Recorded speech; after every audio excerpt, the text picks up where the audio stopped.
This is Binghamton Now on News Radio 1290 WNBF Binghamton and WNBF.com. Where news breaks first. News Radio 1290 WNBF. This is News Radio 1290 WNBF News. Breezy with rain today, high near 41. Rain, snow, and sleet tonight, low around 33. Rain and snow Thursday with a high near 39. Voters in 4 states weighed in on their party's presidential nominees, a largely symbolic vote now that both Joe Biden and Donald Trump have locked up the Democratic and Republican nominations.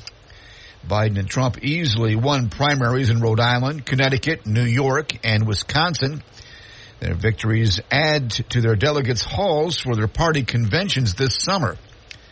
The outcomes were not surprising, but nevertheless offer clues about enthusiasm among base voters for the upcoming 2020 rematch that has left a majority of Americans underwhelmed. On April 1st, the Broome County Special Investigations Unit Task Force conducted a traffic stop in the area of Route 363 northbound and Old State Road in Binghamton. As a result of the traffic stop, investigators located a loaded 9mm Taurus brand handgun, high-capacity 9mm handgun magazine, approximately 2.5 ounces of fentanyl and heroin, and $1,175 in suspected drug proceeds. As a result of the investigation, Mecky Littles was arrested and charged with criminal possession of a weapon in the 2nd degree, criminal possession of a weapon in the 3rd degree, criminal possession of a firearm, and criminal possession of a controlled substance in the 3rd degree. A plan to tear down a 139-year-old house on Court Street in downtown Binghamton to clear the site is being fought by the Preservation Association of the Southern Tier. The organization's board of directors voted to express strong opposition to the demolition of the building at 188 Court Street across from the Phelps Mansion Museum. In a letter to a city commission, the preservation group said the modest residence served as the first haberdashery in Binghamton. Since it was built in 1885, there have been minimal alterations to the structure. The distinctive materials, architectural features, and examples of fine craftsmanship remain intact, according to the message sent to the Commission on Architecture and Urban Design. Commission Chairman John Darrell said action on the demolition plan was tabled at Tuesday's meeting at the request of the property owner. Philip Aco wants permission to demolish the building to provide more parking for the neighboring building. FGR Realty of Vestal acquired the property from Martha Lyons. The house was sold for $120,000 about 3 months ago. Darrell said the city commission is governed by state guidelines that stipulate it cannot approve demolition of a building for the sole purpose of developing a parking lot. A town of Shenango man was arrested for the 3rd time this year on drug sale and possession charges following a traffic stop in the town of Shenango. He was previously charged with felonies related to selling drugs on March 26th and January 12th. On March 29th, patrols attempted a routine traffic stop on a motorcycle near the area of Knapp Hill Road and Route 11 in the town of Barker. The motorcycle operator then fled north on Barker Road. While attempting a U-turn to evade pursuit, he drove into a drainage ditch. Richard Harmon of the town of Shenango attempted to flee on foot and was met by the arresting sheriff's deputy. During the investigation, 3 bags of meth were found on his person. Harmon was charged with criminal possession of a controlled substance in the 2nd degree, resisting arrest, unlawful fleeing of a police officer in the 2nd degree, obstruction of governmental administration in the 2nd degree, a Class A misdemeanor, aggravated unlicensed operation of a motor vehicle in the 3rd degree, a misdemeanor, and 8 separate traffic violations. Harmon remains in custody at the Broome County Correctional Facility. Jurors are scheduled to begin deliberations today in the corruption trial of a former U.S. Drug Enforcement Administration agent in Buffalo. Joseph Bongiovanni is charged with accepting cash bribes to shield suspects with connections to organized crime. Federal prosecutors say Bongiovanni accepted more than $250,000 in bribes to derail drug investigations and to protect a strip club owned by a childhood friend that prosecutors say was a haven for drug use and sex trafficking. He denies the charges. His attorney told jurors that he did his job faithfully and without dishonesty. That's a look at news. For updates on local news, weather, sports, and features, open up the WNBF app and online at WNBF.com. This is News Radio 1290 WNBF. News Radio 1290 WNBF.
Bob Joseph. This is Binghamton Now.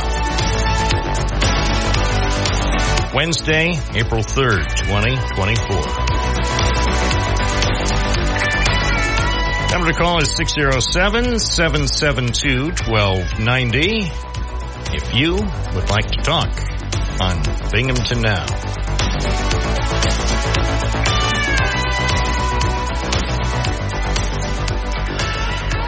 And a wet Wednesday underway with a lot of rain already and more rain on its way. There's a possibility of flooding in some areas. Keep an eye on things. The rain could be heavy at times today. It'll be breezy, high 47 today.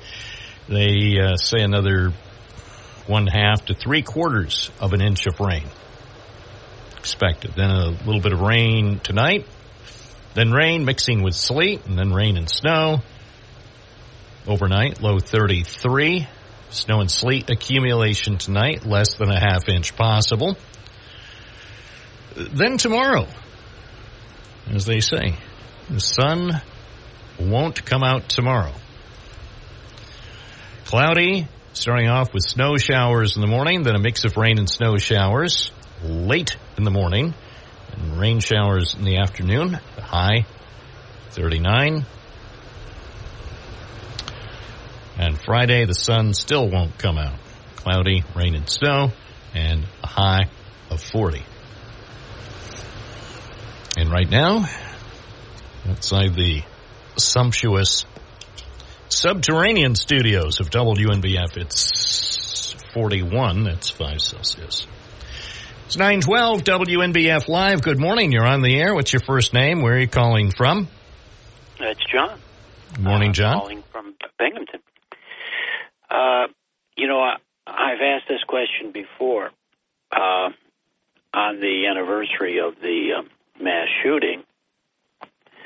And now that we have Marjorie Stoneman and Uvalde under our belt, and I've asked this question for 5-6 years, are we going in the next time? Meaning, are the police going to go in, or are they going to stand down? the Mullen report on this thing, Jerry Mullen, he's still with the district attorney's office now, was a whitewash. And, if that had occurred today, there would be serious ramifications. I don't think anybody knows for sure if anybody was alive or could have been saved. To sweep that under the rug is dreadful. I thought it was a good decision at the time, but when you look at all the training that we pay for, by the way, that's supposed to cover any and everything that could possibly happen. I don't think that there's anything as far as the police end of it to be proud of.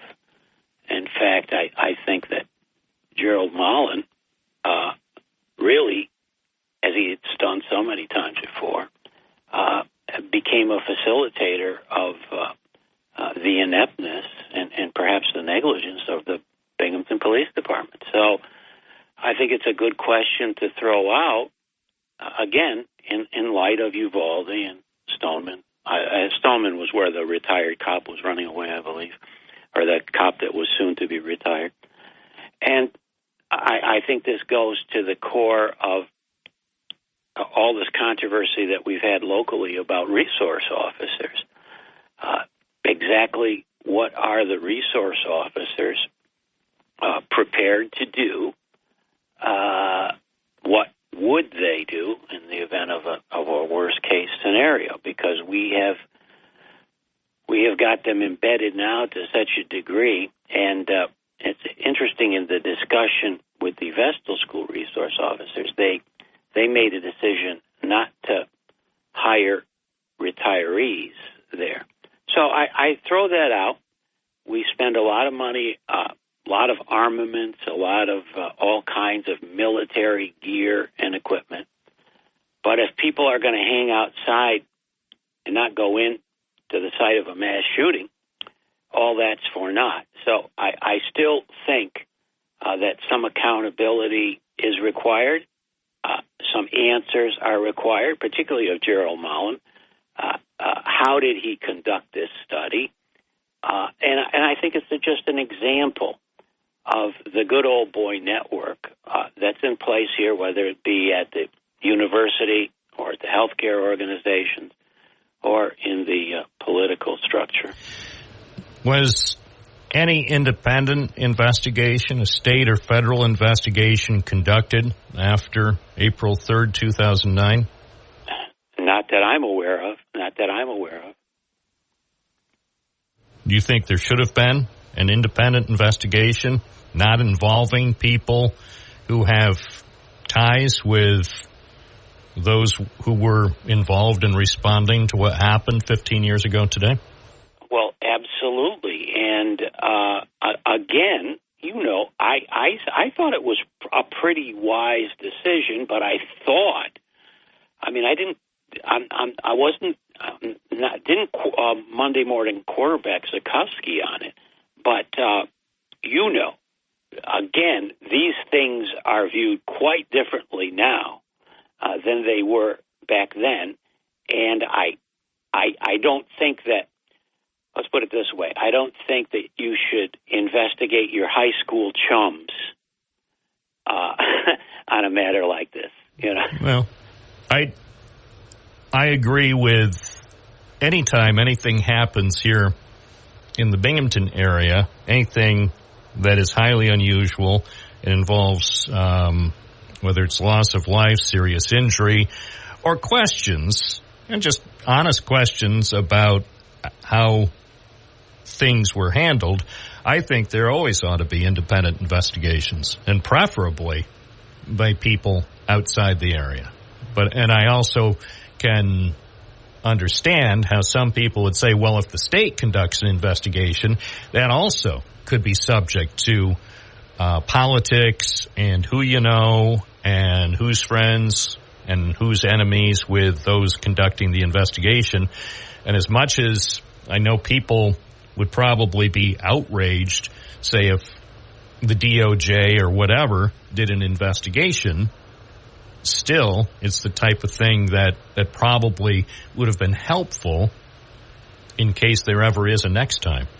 Well, I think you would, had there been a legal action on that theory, that indeed people were alive, I think you would have gotten more of the truth, as much of it as could be ascertained. But I really think when you're, look at when we go in and look at survivors of hopeless situations, mining disasters, whatever, you know, there's always that hope that somebody's alive. I mean, when one individual makes a decision that nobody's alive, so it's not worth going in, that's big. Appreciate your call. Thank you, John. 607-772-1290. I'm Bob Joseph. It is Wednesday morning. You are listening to News Radio, WNBF. We're at 92.1 FM, 1290 AM, streaming at WNBF.com. Remember, for the information you need when you start your day, whether you're going out to work or going out to do whatever it is retired people wind up doing, you start your day the right way with the information that you need. With WNBF's First News Binghamton. Don Morgan, every weekday morning from 6 to 9 a.m. The news you need with First News. From the Galt Auto Studios, this is WNBF News Radio AM 1290. Also available at 92.1 FM. We're still saving the Southern Tier money at Galt Toyota. News Radio 1290 WNBF. Bob Joseph. Raindrops are falling on my head, and just like the guy whose feet are too big for his bed, nothing seems to fit. Those raindrops are falling on my head, they keep falling. So I just did me some talking to the sun, and I said I didn't like the way he got things done, sleeping on the job. Those raindrops are falling on my head, they keep falling. Oh, stop complaining. There's one thing. Come on, man. Raindrops keep falling on your head. What do you want? 10 inches of snow? Oh, yeah, that's tomorrow. Never mind. 9:24 with the voice of hope. This is Bob Joseph at News Radio, WNBF. Providing you with the best solutions of your lifetime. The KSO Insurance Weekly Spotlight with Karen Sweet O'Neill on News Radio 1290 WNBF. Following segment is sponsored by KSO Insurance Solutions. Good morning, Karen. Good morning, Bob. How are you? You know, I was talking to you, but I guess you weren't listening. No, I was doing some paperwork here. I wanted to send a Christmas card to the FCC, and I know the way the Postal Service works these days, I need to get it in by the end of the day in order for it to be received at the FCC offices by December 20th. So. Okay. Yeah. I'm not being critical. I'm just... I think you are. Me? Critical? Yeah. Karen, I'm shocked. But notice I didn't deny it. You aren't. Yes. So give us some important tips. We need tips.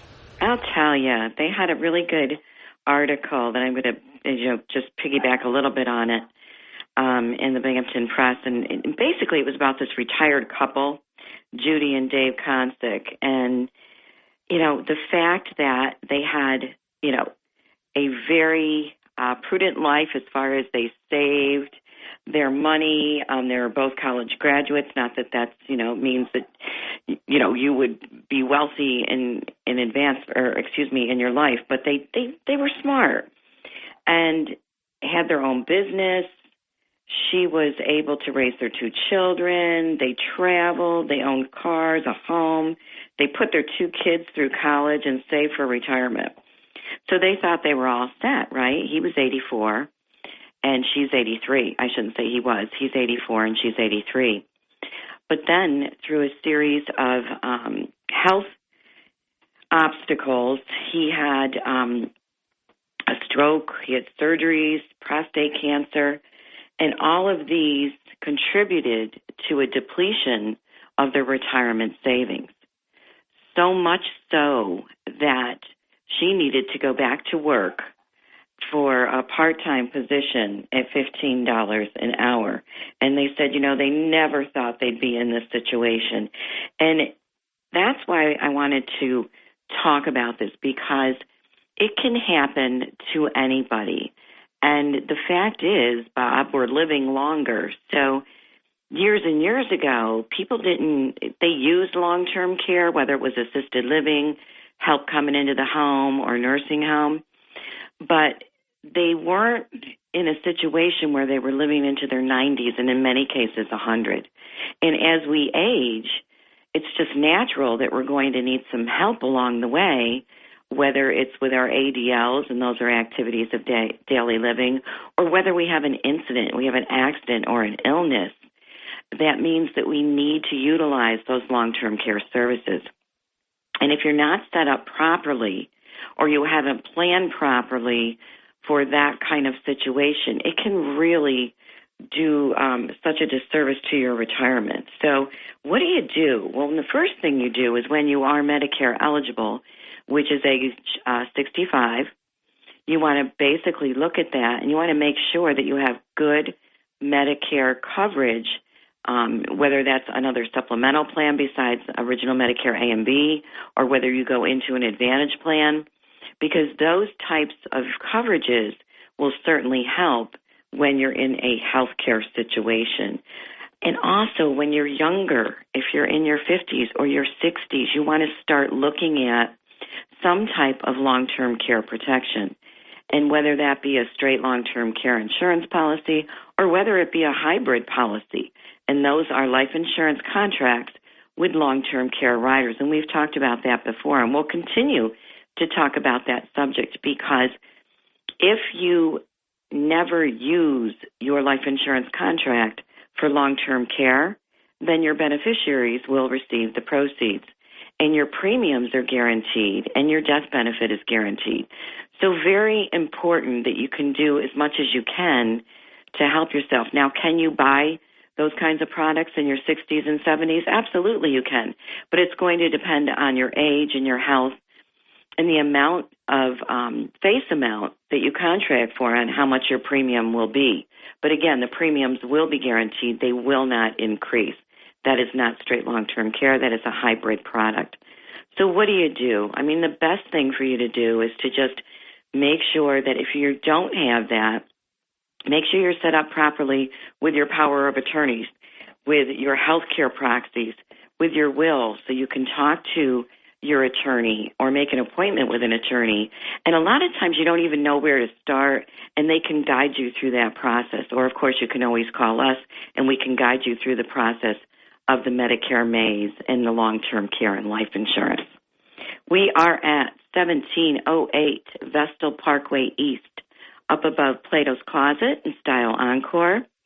You can reach us several ways for an appointment. You can simply call us at 607-772-4898. You can also Google us at KSO Insurance, and all our contact information comes up, including our website. You can make an appointment that way, and if you missed the phone number, we are at 607-772-4898. Karen, thank you for the information, and be careful out there, because as the waters rise, your swimming skills may be tested. They may be very necessary, right? But here's the thing. Most importantly, and especially, this is 2024, so if you're ever in a scenario that looks very interesting and potentially newsworthy, you keep are you right-handed? Yes, I am. Okay. Pretty good guess, huh? So, You're right-handed, so keep your right hand above the water, and as you do the video, make sure to keep everything very steady. And no sudden motions with the camera, and try to keep the video to under 60 or 90 seconds, and then send it to me after you are in a safe place. And then we can use it at WNBF.com. Wow, that sounds a little bit like I'm doing some work for you. It's all strictly to help the community.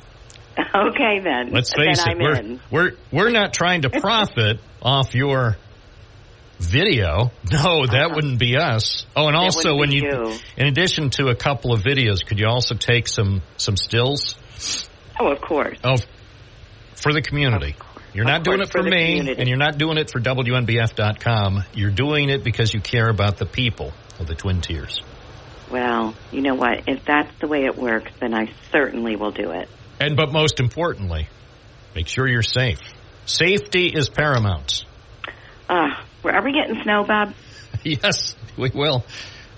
Oh, no. Yeah, we will. I'm not going to go any further, but yes, we will. That's all I'm going to say. Just, don't say you weren't warned. When you call up next Wednesday and say, well, Bob, you warned me. It's nice that the power finally came back on after 5.5 days. Oh, my Lord. No kidding. Wow. But I wouldn't worry about that till the power actually goes out. Okay. Okay, go out, buy yourself some milk and bread, and also eggs. I hear eggs are a good value these days. Go out and buy one of those 4 dozen family packs of eggs. Or you can do your pre-eclipse shopping today. You can get everything done for one day. You would have to go there. I'm trying to avoid the eclipse. I'm going to do this program starting tomorrow is going to be an eclipse-free zone. So if people need any place that's away from all the eclipse mania, this will be for 3 hours a day, the eclipse-free zone. Wow. Yeah. I bet you're out there. Yeah, that's true. I know you're going for all of my protesting. You're right. You know me. I'll be up there. I'll be on top of the building here, on top of the Binghamton Now Tower, saying, "Hey, look at me! I'm the Eclipse Man." Right? Wear your glasses. I will. Take care, right. Karen. You too, Bob. Previous segment was sponsored by KSO Insurance Solutions. Hey, look at me! I'm the Eclipse Man!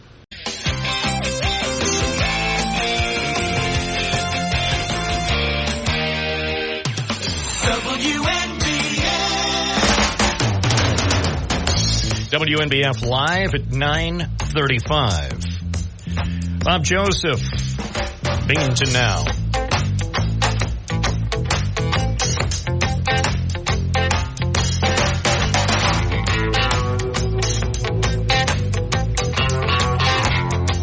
Coming up this Friday evening, the comedy, The 39 Steps, adapted by Patrick Barlow, will open at the Cider Mill Stage in Endicott. There will be a half dozen performances, some evening performances, some matinee performances. Joining us now with a preview is the lead actor, Adam Holly, a proud Binghamton native. Good morning, Mr. Holly. Good morning. Thanks for joining us. Tell us about the 39 Steps. It has its first performance at 7:30 Friday evening at the Cider Mill Stage. Yes, it does. Thank you for having me. The 39 Steps is a hilarious show, slapstick comedy, high energy. It's adapted from a Alfred Hitchcock movie, actually. Which obviously was a thriller, but now it's a comedy where 4 actors play all the roles. So it's pretty wild, it's hilarious, and we think the audience will have a great time. Well, tell me a little bit about your character. So you're the lead actor. Tell me about the person you portray in the 39 Steps. Yes, I play Richard Hanning. He's a 37-year-old man who's lives alone. He kind of lives a very sort of dull, mundane life, and he suddenly gets caught up in this whirlwind adventure full of mysterious women and spies and foreign agents, and he's tasked with having to sort of save the world. and it's just this regular guy who has to meet the moment, and it's pretty exciting, pretty funny show. And I see there's even a character described as a BBC radio announcer. Gee, I wish I was around when they were casting for this. I might have been able to portray a radio announcer. Yeah, I think that would have been right up your alley. You would have been perfect for that. Absolutely. So, and that's Michael Kang, and it says that he keeps track of the whereabouts, right, of your character? Yeah. To encounter all sorts of eccentric characters. It says over 150 eccentric characters, but then you pledge to never stop until he can save Britain's pre-World War II air defense system and clear his good name. It sounds like it's going to be a lot of fun. How long have you and the other cast members been preparing for the 39 Steps, which will make its debut in Endicott on Friday night? We've been rehearsing for a few weeks now. We've had, you always wish you had more rehearsals, but we've been rehearsing for a few weeks, and it's really come together this week here, and I think the audience is going to love it. Well, sounds like it'll be fun. And as mentioned, there'll be evening performances on Friday and Saturday evenings, both this week and next week, and also a couple of Sunday afternoon shows if people would like to enjoy matinee performances at the Cider Mill Stage on Nanticoke Avenue.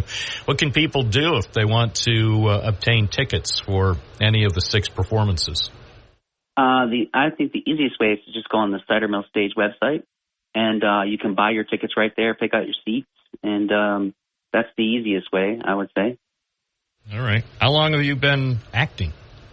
Oh, I've been acting for many years. Since the early 2000s, when I was studying at BCC and then Binghamton University, my first Cider Mill show was, I think, back in 2002. I've done many shows there. I've done Christmas Carol there for, 13, 14 years total.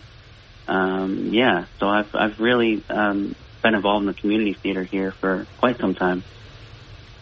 And I know from firsthand experience, even just in kind of small little shows by amateurs, it's always fun to be able to perform in front of a live audience. Every audience, of course, reacts differently at every performance, and so sometimes the audience is even a bit of a component on any given night or any given afternoon. Oh, yes, for sure. I love performing in front of a live audience. There's nothing like live theater.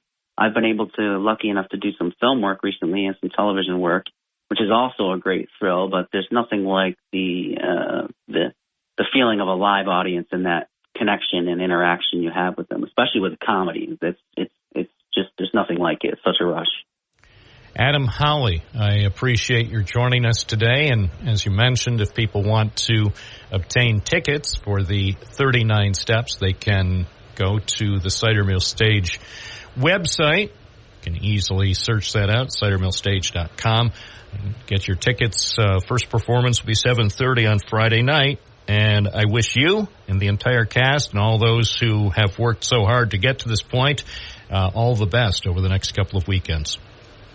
Okay, well, thank you so much for your time. I really appreciate it. Okay, hope you have a great day, Adam. You too. Thanks. It's 9:42. This is WNBF Live, 607-772-1290. I'm your facilitator, Bob Joseph.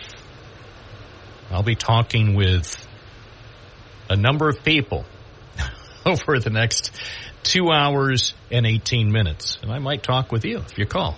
Binghamton Now, WNBF. News Radio 1290 WNBF.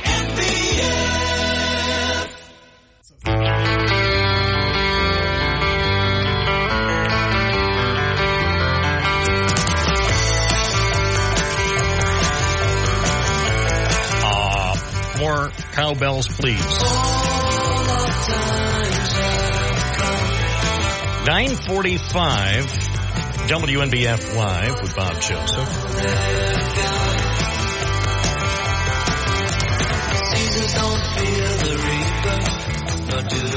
Check out WNBF.com for the news you need, for the news you may not see elsewhere, or maybe stories you'll see in the days or weeks ahead. We have the news of our area. This is WNBF.com, including this proposal to tear down a house. Most of the time when we're talking about development, they're talking about building things, but now they're talking about tearing down a house on Court Street. It's next to St. Mary's Church, 188 Court Street. So they have plans to tear it down. It was purchased 5 days before Christmas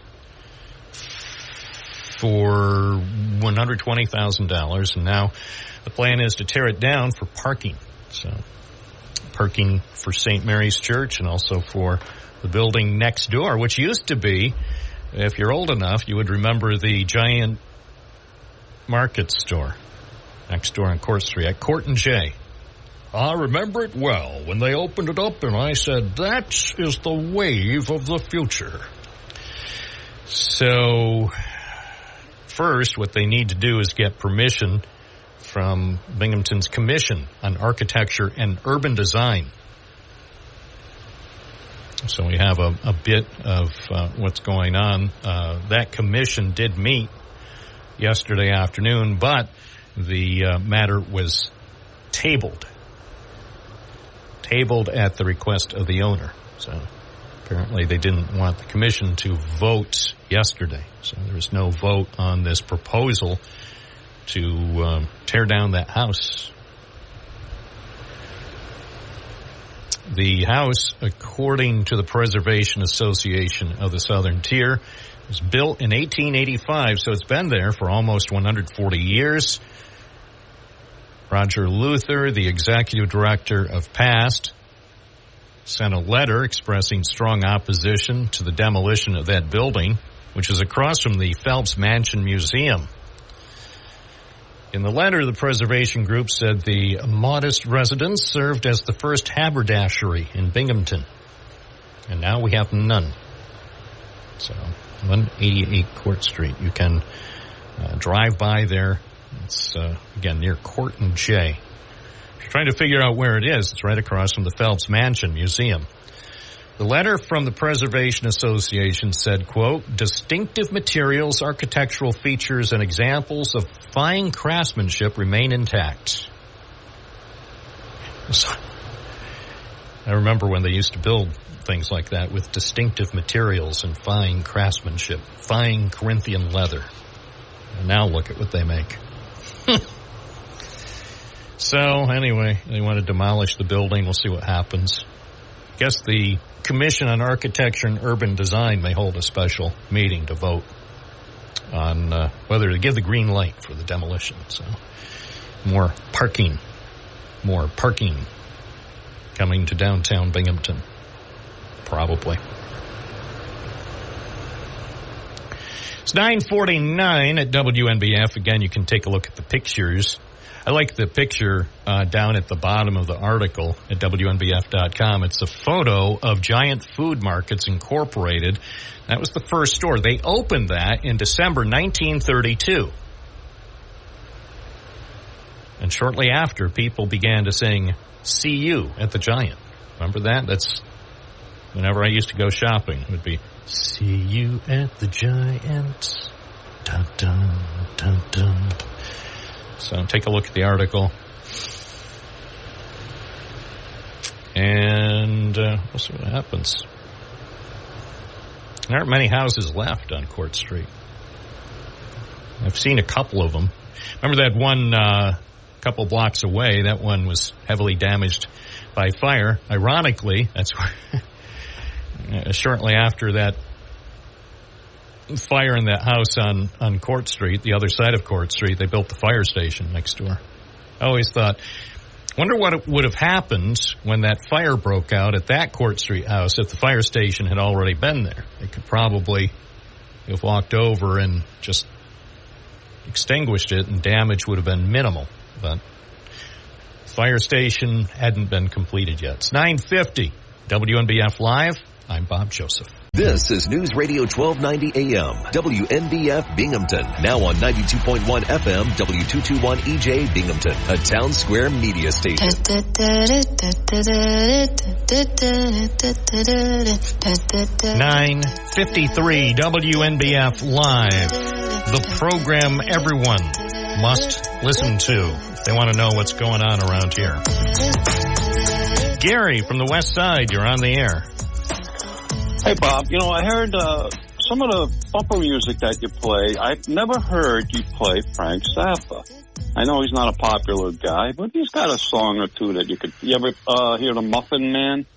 Yep. Familiar with that one? Yeah. Yep. No, I'm familiar with his body of work. I don't usually... I won't say I've never played from some of the Zappa favorites, but I also am acutely aware that at any given time, Tipper Gore might be tuned in and she might find something offensive. Remember when Tipper Gore was commenting on music? Yeah, those were the days, my friend. We're glad that they came to an end. I mean, she had every right to comment about popular music, but you know, I think out of all the things that the vice president's wife had to worry about, that should have been at least number 12 on the list. But anyway, but yeah, to your point, Zappa was a genius. I always was disappointed. Incredible guitarist. Well, but he never had enough money to get a good, decent haircut. He didn't care. I know. And by the way, I'm just having fun. Of all the people commenting on anyone's hair, I should be the last to get into that debate. Did you ever have long hair back in the 70s? I did, when it was in vogue. Someday I will stun the viewing public with a photo of what I looked like. But, at one point, I'm under the impression my hair probably was longer than the hair of both of my sisters, or at least as long. At least their hair looked good, but I mean, I looked like the type of kid that Nelson Rockefeller would give the finger to. But I wasn't that type of kid, but still I looked like I would have been one of those hippies from Harper College, to be honest with you. But those were the days. Well, post it, your long hair and your Nehru shirt. I got a I had a Nehru shirt, but anyway. So I want to make a positive comment about Kathy Hochul. All right, so what she did was, this started April 1st. If you're a veteran, listen up. She increased the benefits to veterans and what you can get into. Like, they have you can get into state parks for free. You can get into arboretums for free. You can go to state, this is all state now, state swimming pools for free. State campsites, you get discounts in cabin rentals.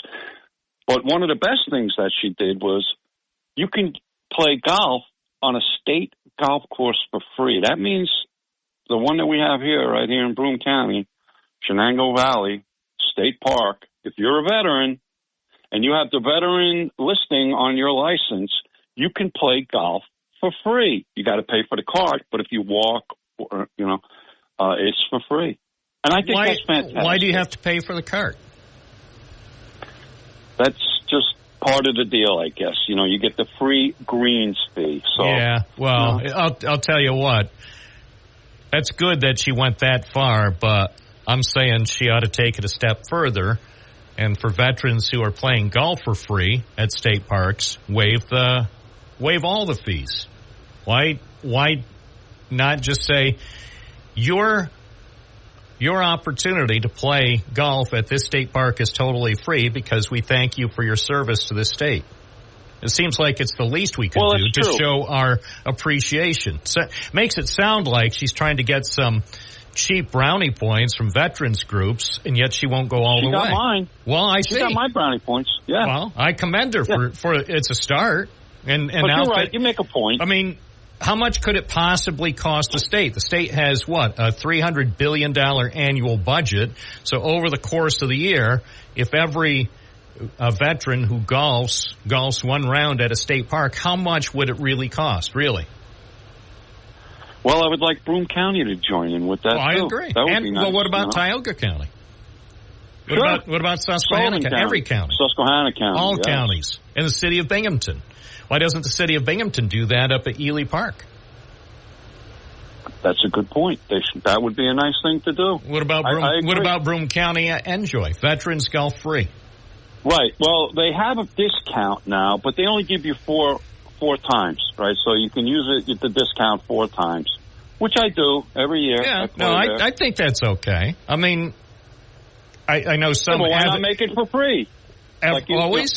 Oh, yeah, okay, always, yes. Yeah. Instead of 4 and times, a free lunch. And a free lunch. After you've golfed, you are entitled to a free lunch value up to $50 and a free beer. Bob, how come you're not the county executive? That would be fantastic. It's funny. I know someone who has said she had a dream that I was going to run for county executive. I'm not kidding. I'm not kidding. I had to that say wasn't a nightmare. Well, she called it a dream. I don't know. I thought it was in some ways amusing. And you don't want that job. No, I don't want that job. That's not a thankless job. You can't please everybody. Well, right? in some ways, it's like this job, but at least it's this exactly job, like this job, yeah, I can't please everybody, but the one person I can please is myself. And that's right. As long as you're true to yourself. And yeah, you and are at the end of the day, virtually every day, I view what I do here, both on the talk show and also the reporting component of my job, I view it as mission accomplished. I always look back and say, were there things I could have done better or differently? And many days it's true, I could have done some things better, but by and large, we all can. Yeah. Veterans, take advantage of that discount. Thank you. Okay, Bob. Thank you. And by the way, Gary, I appreciate the power of positivity as exhibited by your call. Awesome. Thank you, Bob. Take care. This is the most positive radio program you will hear today. I am positive of that. This is Mr. Positive, Bob Joseph, live and local at 10 o'clock, WNBF Binghamton. Where news breaks first. News Radio 1290 WNBF. This is News Radio 1290 WNBF News. Breezy, rain today, high near 41. Tonight rain continues, some sleet and snow as well with a low around 33. Thursday, rain and snow showers, cloudy skies, high near 39. A company that provides services for immigrants in federal detention has been ordered to pay more than $811 million in restitution and penalties in a lawsuit alleging it used deceptive and abusive tactics. A judgment filed Tuesday in federal court says Nexus Services must pay restitution to federal authorities and penalties to New York, Virginia, and Massachusetts. It must also pay more than $111 million in civil penalties. State and federal officials say the company promised to secure immigrants' release on bond, but concealed and misrepresented the true nature and cost of its services. The company said in a statement that it intends to appeal the judgment. A plan to tear down a 139-year-old house on Court Street in downtown Binghamton to clear the site is being fought by the Preservation Association of the Southern Tier. The organization's board of directors voted to express strong opposition to the demolition of the building at 188 Court Street, which is across from the Phelps Mansion Museum. In a letter to a city commission, the preservation group said the modest resident served as the first haberdashery in Binghamton. Since it was built in 1885, there have been minimal alterations to the structure. The distinctive materials, architectural features, and examples of fine craftsmanship remain intact, according to the message sent to the Commission on Architecture and Urban Design. Commission Chairman John Darrell said action on the demolition plan was tabled at Tuesday's meeting at the request of the property owner. Philip Aco wants permission to demolish the building to provide more parking for a neighboring building. Darrell said the city commission is governed by state guidelines that stipulate it cannot approve demolition of a building for the sole purpose of developing a parking lot. Voters in 4 states weighed in on their party's presidential nominees, a largely symbolic vote now that both Joe Biden and Donald Trump have locked up the Democratic and Republican nominations. Biden and Trump easily won primaries in Rhode Island, Connecticut, New York, and Wisconsin.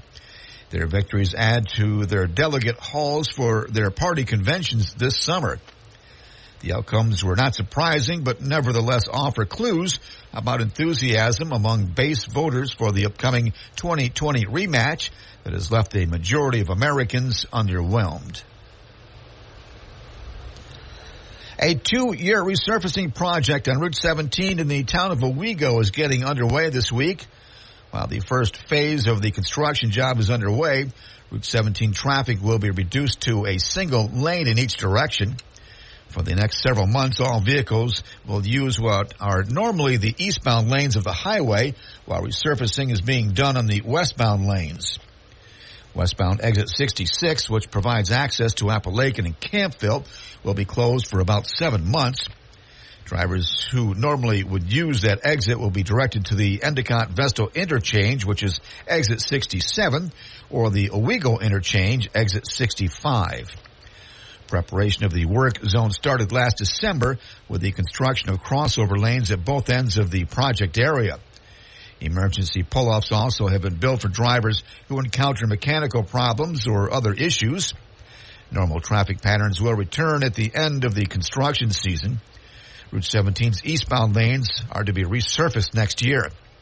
The scheduled resurfacing and rehabilitation of 2 bridges crossing Appalachian Creek is expected to cost $47 million. A former police officer who prosecutors say was the ringleader of a campaign donation scheme to help New York City Mayor Eric Adams during his winning 2021 run has been sentenced.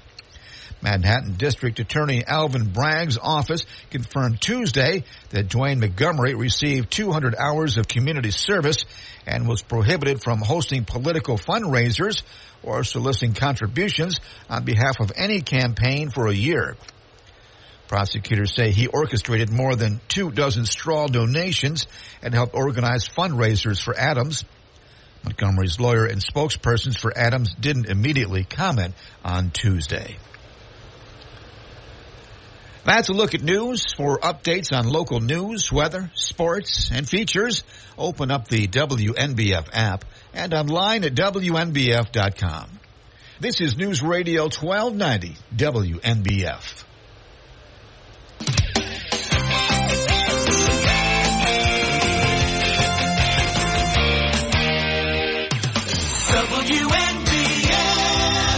I'm Bob Joseph. This is Binghamton Now on Wednesday, April 3rd.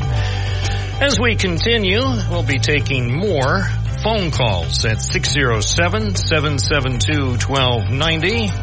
If you have some things you'd like to say, this would be a good venue, 607-772-1290.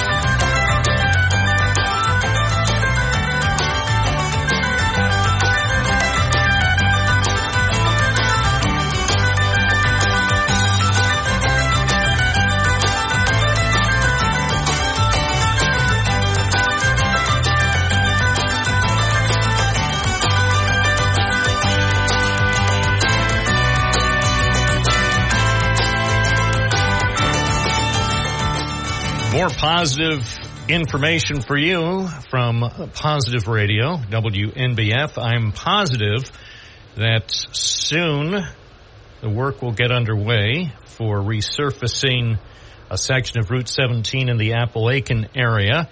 The project is funded not by you, but by the bipartisan infrastructure law. So if you travel through that work zone in Tioga County, remember the signs are not thanking you for providing the $47 million. They're attributing the project's funding to the bipartisan infrastructure law. So thank you for the law for finally coming up with the money to fix that road that needed fixing for the last 5 or 10 years. At 10:10, let's go back to the phones. Hi, you're on the air. What's your first name? Where are you calling from? Well, I hope I got the right number. This is Jack Nicklaus, the professional golfer. I heard about... No, what's your real name? What's your first name and where are you calling from? DJ from Binghamton. Good morning. Good morning, DJ. So what's on your mind? Shenango Valley State Park, what you guys were just talking about. You and I and my friend are going to go there on the next sunny day, and we're going to tee off, Bobby. That is a great thing that she did, actually, because for the veterans now, I'm a veteran. As you know, he's mentioned it on the air. My friend from Charlotte Street, Rob from Port Crane's a veteran. And I'm excited about that because I'm going to check it out. Like I said, I'm a wannabe Jack Nicklaus from, remember him? Was it Nicklaus or Nicklaus, the professional golfer, Bob? I just called him Jackie because he and I were on a first name basis. He would affectionately call me Bobby, and or I would call him Jackie, and then we would go out after, the thing is, sometimes he would actually let me win because Jackie was just that kind of guy. He was a very, very thoughtful, very generous guy, and then after he would let me win, then we would go out and have a moxie. He's just like Jackie Childs. If it doesn't fit, you must have quit. There you go. Well, the thing about State Park is they've done a lot of work out there. And, our wonderful governor, who you want to be president next time, she's doing a great job. So that's great. Thank you to, who was it, Gary from Binghamton that brought that up, helping out all the veterans. We really appreciate that because it's a good thing. What else is new? What else can we talk about? What's the subject of the day, Bobby? Well, how come nobody's talking about the primaries? Did you vote? Oh, remember? Yes, I voted. I went there and the machine that's was right. down. Yes, you did. Okay, so you voted. So, but nobody is even talking. Nobody will even talk about the results. I mean, nobody has even brought it up. We went through the whole first hour, and nobody would talk about the New York primary results. All right, well, check this out. I went there and the machine was down. They said, come back. Oh, no, they said, fill out your ballot and give it to us, and we'll put it in a red box. I said, yeah, you can trust the government. Just ask the Indians. I said, no, I'll come back. Me and Chase, my hunting partner, we'll come back. So we came back. That's my dog, by the way, Chase. And we went back, and the machine was up, and I voted. Now, I remember my good friend suggesting that I write in Don Morgan from the news. Oh, that's right. Now I remember that conversation. Sorry, it seems like so long ago. It's only yesterday. Yeah, it was yesterday. Between him and the former guy, because, I have to call in every day because you're one of my good friendies, my communications buddies. But between him and the former guy, and soon-to-be former guy, which his name wasn't on the ballot, Joe, likes to go in the pool, Biden. So I just, I did what I did. I flipped a coin. I kicked the can down the road, and then I wrote in. But I did not, too much to his relief, Don, who does the news in the morning, I did not write your name in, brother. So I'm sorry. You're not going to get the $400,000 to give it back as the former guy did. But I don't know. Who do you think is going to win, Bob? I don't know. It's up in the air right now. Wait, I'm looking at the results. I'm just going to the Broome County website to check out the results.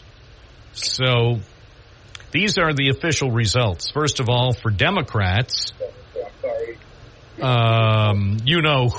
a guy from Scranton, he got 90% of the vote. You would think he'd get 100% because he's so popular. But Democrats who voted in Broome County, only 90% of the Democrats who voted for the guy from Scranton. 6% voted for Marianne Williamson. Oh. And 4% voted for Dean Phillips. That's interesting. Yeah. My daughter. Well, now, let's take a look at the Republican results. Interestingly. Yeah. Let's do it. The former guy didn't even get 80% of the Republican votes. Nikki Haley got more than 14%. Former guy got 79.6%, so nearly 80%. Chris Christie got 5%, and Vivek Ramaswamy got just a little bit under 1%. So, yeah, I think it's interesting. Hey, Bob, I went in there And I said, who's Vivek Ramaswamy? And they go, no, that's it. And they thought I was serious. My daughter lives in South Carolina, and she wanted to vote. She was going to vote for Nikki Haley, but she didn't make it before. She thought the polls closed at 6. I said, Star, they have to close in 9 p.m. where you are. Maybe they don't. But she didn't make it the vote. I said, well, every state has different voting hours because, say, in Pennsylvania, the polls in Pennsylvania close at 8 when the polls in New York always close at 9. So, I mean, I like New York now. There was a time up until a few years ago where in upstate counties, including Broome and Tioga, the polls on primary days didn't open till noon. And I thought, that's a disservice. How come people in the big cities, New York City and Buffalo and Rochester, get an extra 6 hours to vote on primary days? So now the polling hours all across New York State for primary voting and for the general election, the voting hours are from 6 a.m. to 9 p.m. So I think that's a good thing. Well, I told Star, I said, I love you, sweetie, but our votes are just going to cancel each other out anyway. So Nikki Haley, she doesn't have a chance in HE 226. But well, she ran a good what I would like someday is for America to have a president named Nikki. Yes, me too. How about Nicki Minaj? In the 80s, I wanted Nikki Sixx from Motley Crue because that's who I looked like and played like. Because I play drums and guitar, and I wanted Nikki. I'm serious. I still wanted Nikki Sixx. You're young and Y&D. I don't like to say the word young and dumb. You're Y&D. When I was Y&D, I wanted Nikki Sixx from Motley Crue to be president. I'm looking up Nicki Minaj. She's getting older now. She's 41. Is that the one who sings the WAP song? I don't even know. They say she's the queen of rap. Google that, Bob. They say she's the queen of rap. And you know what her real first name is? Her real first name, after all, isn't Nikki. It's Onika. Oh, Monica. Oh, Nika, not Monica. Onika. Onika. Oh, Onika. Okay, Nicki Onika. Minaj. And they claim here that she was born... Well, they don't know. That is very unique. Oh, she was born in Trinidad and Tabasco. So I like Stephanie, who's also known as Germanata, Germanotta. Stephanie Germanata. You know who that is? I saw her movie not too long ago, Lady Gaga.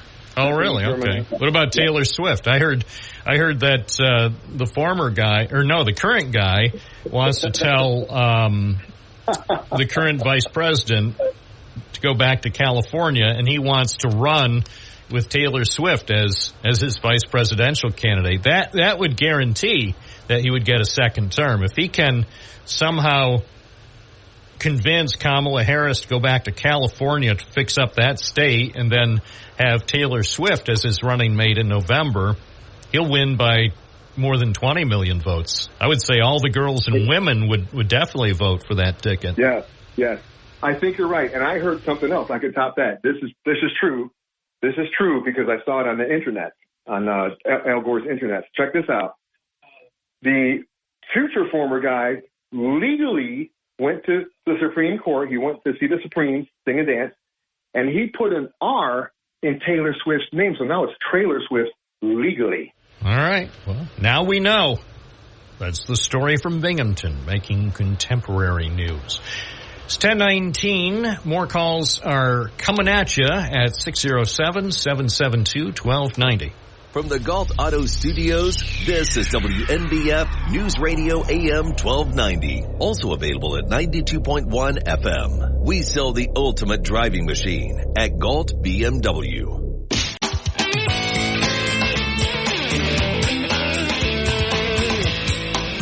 1290 WNBF. So it starts recording? It's 10:22 WNBF Live. Back to the phones. Mary Jo in Binghamton. Good morning. You're on the air. Morning, Bob. How you doing? Good. All right. Thanks. Good. I've been listening to your show and listening to the two wonderful vets that just called in about Kathy Hochul giving free entrance to parks and golf courses. That's great. And the two guys that called in don't sound like they're homeless, don't sound like they live in shelters. They seem to have cars and a pretty good life going for them, even though they're vets. My thing is, what about the vets who are still living by the bridge, crawling underneath? They've been kicked out of hotels because the immigrants have been put in their place. They don't care about a free round of golf. What, are they going to pack up their belongings in their shopping cart and go to the state park and shoot a few rounds of golf? She does nothing for me. I think she's the worst governor we've had. Well, I wouldn't go that far. Well, she's right up there. Well, she might be one of the worst, but New York has a rich history of less than stellar governors. So to just claim without any positive proof that Kathy Hochul is the worst is probably taking it a step too far. Is she worse than George Pataki? Is she worse than Nelson Rockefeller? I mean, is she worse than Averell Harriman? I don't know. I mean, some of those governors were in charge before I got here, and from what I've read, we've had some real buttes. Well, let me ask you, Bob, do you like the barbecue? Do you like to be told what size propane tank you can buy, or if you can have a gas stove in your house? I'm not impressed with that. If I want a gas stove in my house, I'm going to get a gas stove. You know that. If you want one, you can have it. Go get it. Go get your gas stove. She's not taking away your gas stove or your guns. Well, I'm not worried about the guns, but she shut down one of the oldest wood-fired pizza ovens in New York City because they burn wood. This is ridiculous. Kathy Hochul shut it down. Tell me the name of the place that she shut down. I have to Google this. I didn't hear that Kathy Hochul shut down a pizza place. What's it? Which one? I'm not sure of the restaurant name. I forgot. And also, what about bail reform? She was banished from the hero's funeral viewing this weekend because of her wonderful project of bail reform. She lets criminals run free. She doesn't. It's the legislature. The governor of New York, the governor of New York cannot single-handedly do a damn thing. She could help out and make changes. Yes, she can help out. So can Republicans in the Senate, Republicans in the Assembly. Where are they? You make it sound like New York's Republicans are totally powerless and completely clueless. If the Republicans cared about these things, they could have done something over the last 2 decades. But you know what? When the Republicans controlled the state Senate, too many times they were asleep at the switch. So they had an opportunity. They could have prevented some of these things, and darn it, they didn't. You know that. But I'm talking about now, Bob. I know. I understand. But give the Republicans their due for not preventing a lot of the things that we're now stuck with.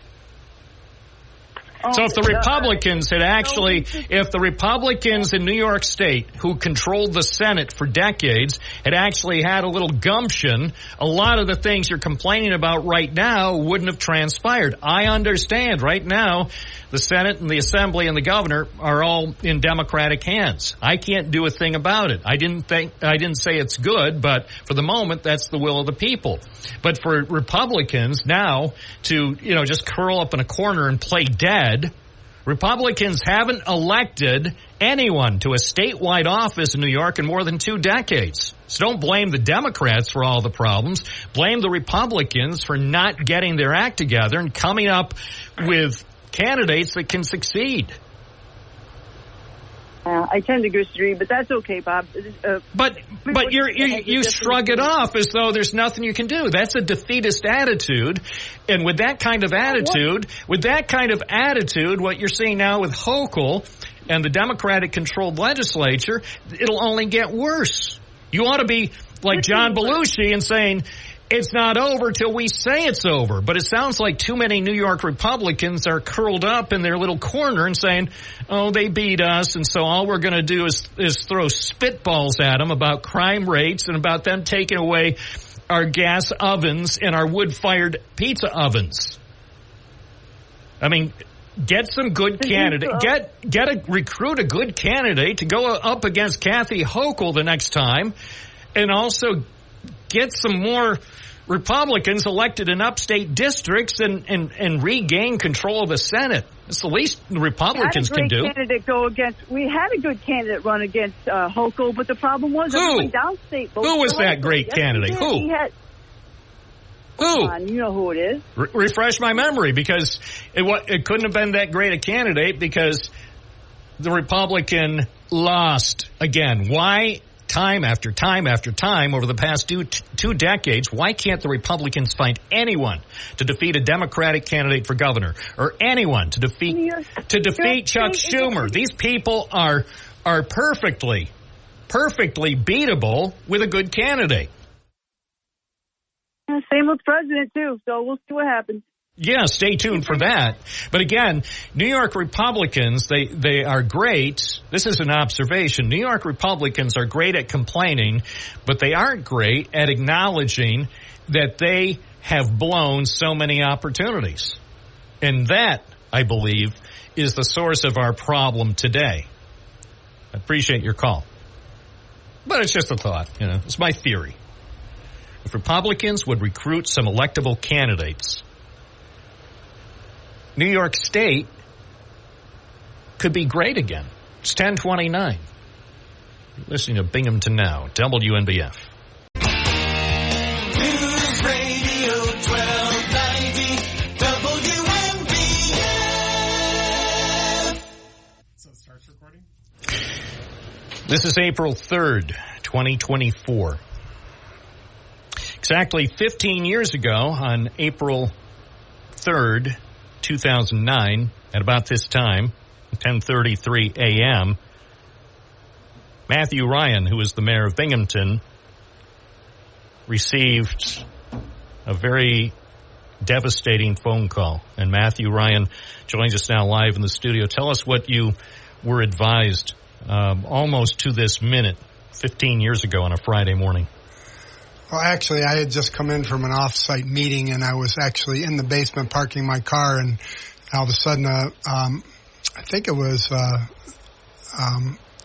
forget which officer it was, but came down and informed me that there had been a shooting, and he was just he was getting a bulletproof vest, got one for me, and told me what was happening, and then we immediately left to go to the ACA right after that. So when you got that news just after 10:30 on that Friday morning, the first Friday of April 2009, what immediately went through your mind? Do you recall what you were thinking? Well, I was like, first of all, I didn't know the scope of the tragedy at that moment. But certainly anytime you have a report of an active shooter at a site and that there's been people shot, you're devastated immediately. You're like, oh my God, I can't believe we're going to be one of those communities that has to go through this. And I don't know if you have any real, you're just like shock and like, what do we do now? And hopefully this is, it was just devastating news. And I didn't know how devastating even more. It got more and more real as I heard more and more reports and how many people were possibly involved, that there were still people in the building, and we didn't know exactly where they were, but we knew there was a lot more people in the building than apparently had been shot at that time. So, and at that time we weren't sure that the shooter was deceased either. So it was a very volatile situation immediately upon getting the news and getting there. And I remember, it took quite a while to discern that the shooter had, in fact, taken his own life as well. And so there was a robotic machine brought in to do some searching. And then finally they realized that likely the shooter was dead, but then, we weren't sure there was only one shooter. So that led to once they found the people in the basement, they had to take security precautions to bring them all out of the basement, make sure none of those people were involved in any way in the shooting. The American Civic Association building at 131 Front Street is bigger and more complex than most people might think. If you just drive past it, you might think it's just that one-story building, and it wouldn't be that difficult to ascertain what was going on inside. But as you pointed out, there were a lot of people who had gone into the basement after the shooting began. Yeah. The immediate hero, obviously, was the secretary who got shot and then feigned her death and was under a desk and made the 911 call, because a lot of people speculate that if the shooter didn't hear the sirens coming, he might have continued to do what he was doing. And I think there was some evidence that when he realized they were coming to get him, that's when he took his life. So if it wasn't for that woman doing what she did to alert the police, then it could have been much worse. As this was unfolding, just I don't know exactly how far it is, not that far, several blocks to the west of WNBF Radio here on Court Street, I was in our newsroom, just a few feet from where I'm standing right now, when I heard the initial call, the initial dispatch being sent to police units right around 10:30 on that Friday morning, and hearing the transmission and what police were being advised was going on, it felt surreal. And before long, in very short order, unfortunately, as the first police units arrived at the scene, it was becoming clear that this was, not only was it going to be bad, but it would be worse than any of us could have imagined. Yeah, that's for sure. And I remember, the police department did a great job of cordoning off the area, and they brought in I don't know where that came from so quickly, but there was a big, as I remember, there was some kind of a big vehicle that became a command center, and then they pretty quickly, I think they realized that it wasn't immediate, but fairly quickly we realized that likely the shooter had taken his life. But there was still a lot of concern about, was there anybody else involved, and and I think they did a very, very professional job of finally clearing the building. I wish I hadn't seen what I saw. I did view the front room where all the killings took place real briefly, and I left real quickly because there was nothing I could do there, and it was horrific. Well, it's just heartbreaking. Right. It's heartbreaking even now, 15 years later, to think about what transpired. I'm looking at the Press and Sun Bulletin newspaper from the following day, Saturday morning, and I'll just take out a couple of elements from the timeline that they established for their first day coverage. It said that the gunman drove a borrowed Toyota Camry up to block the building's back door. Right. Then he went around to the front and started shooting. And at 10:31 a.m.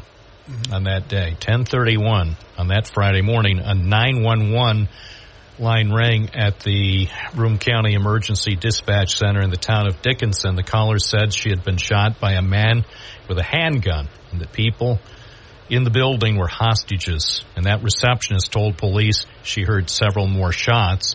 Says the police arrived within 2 minutes.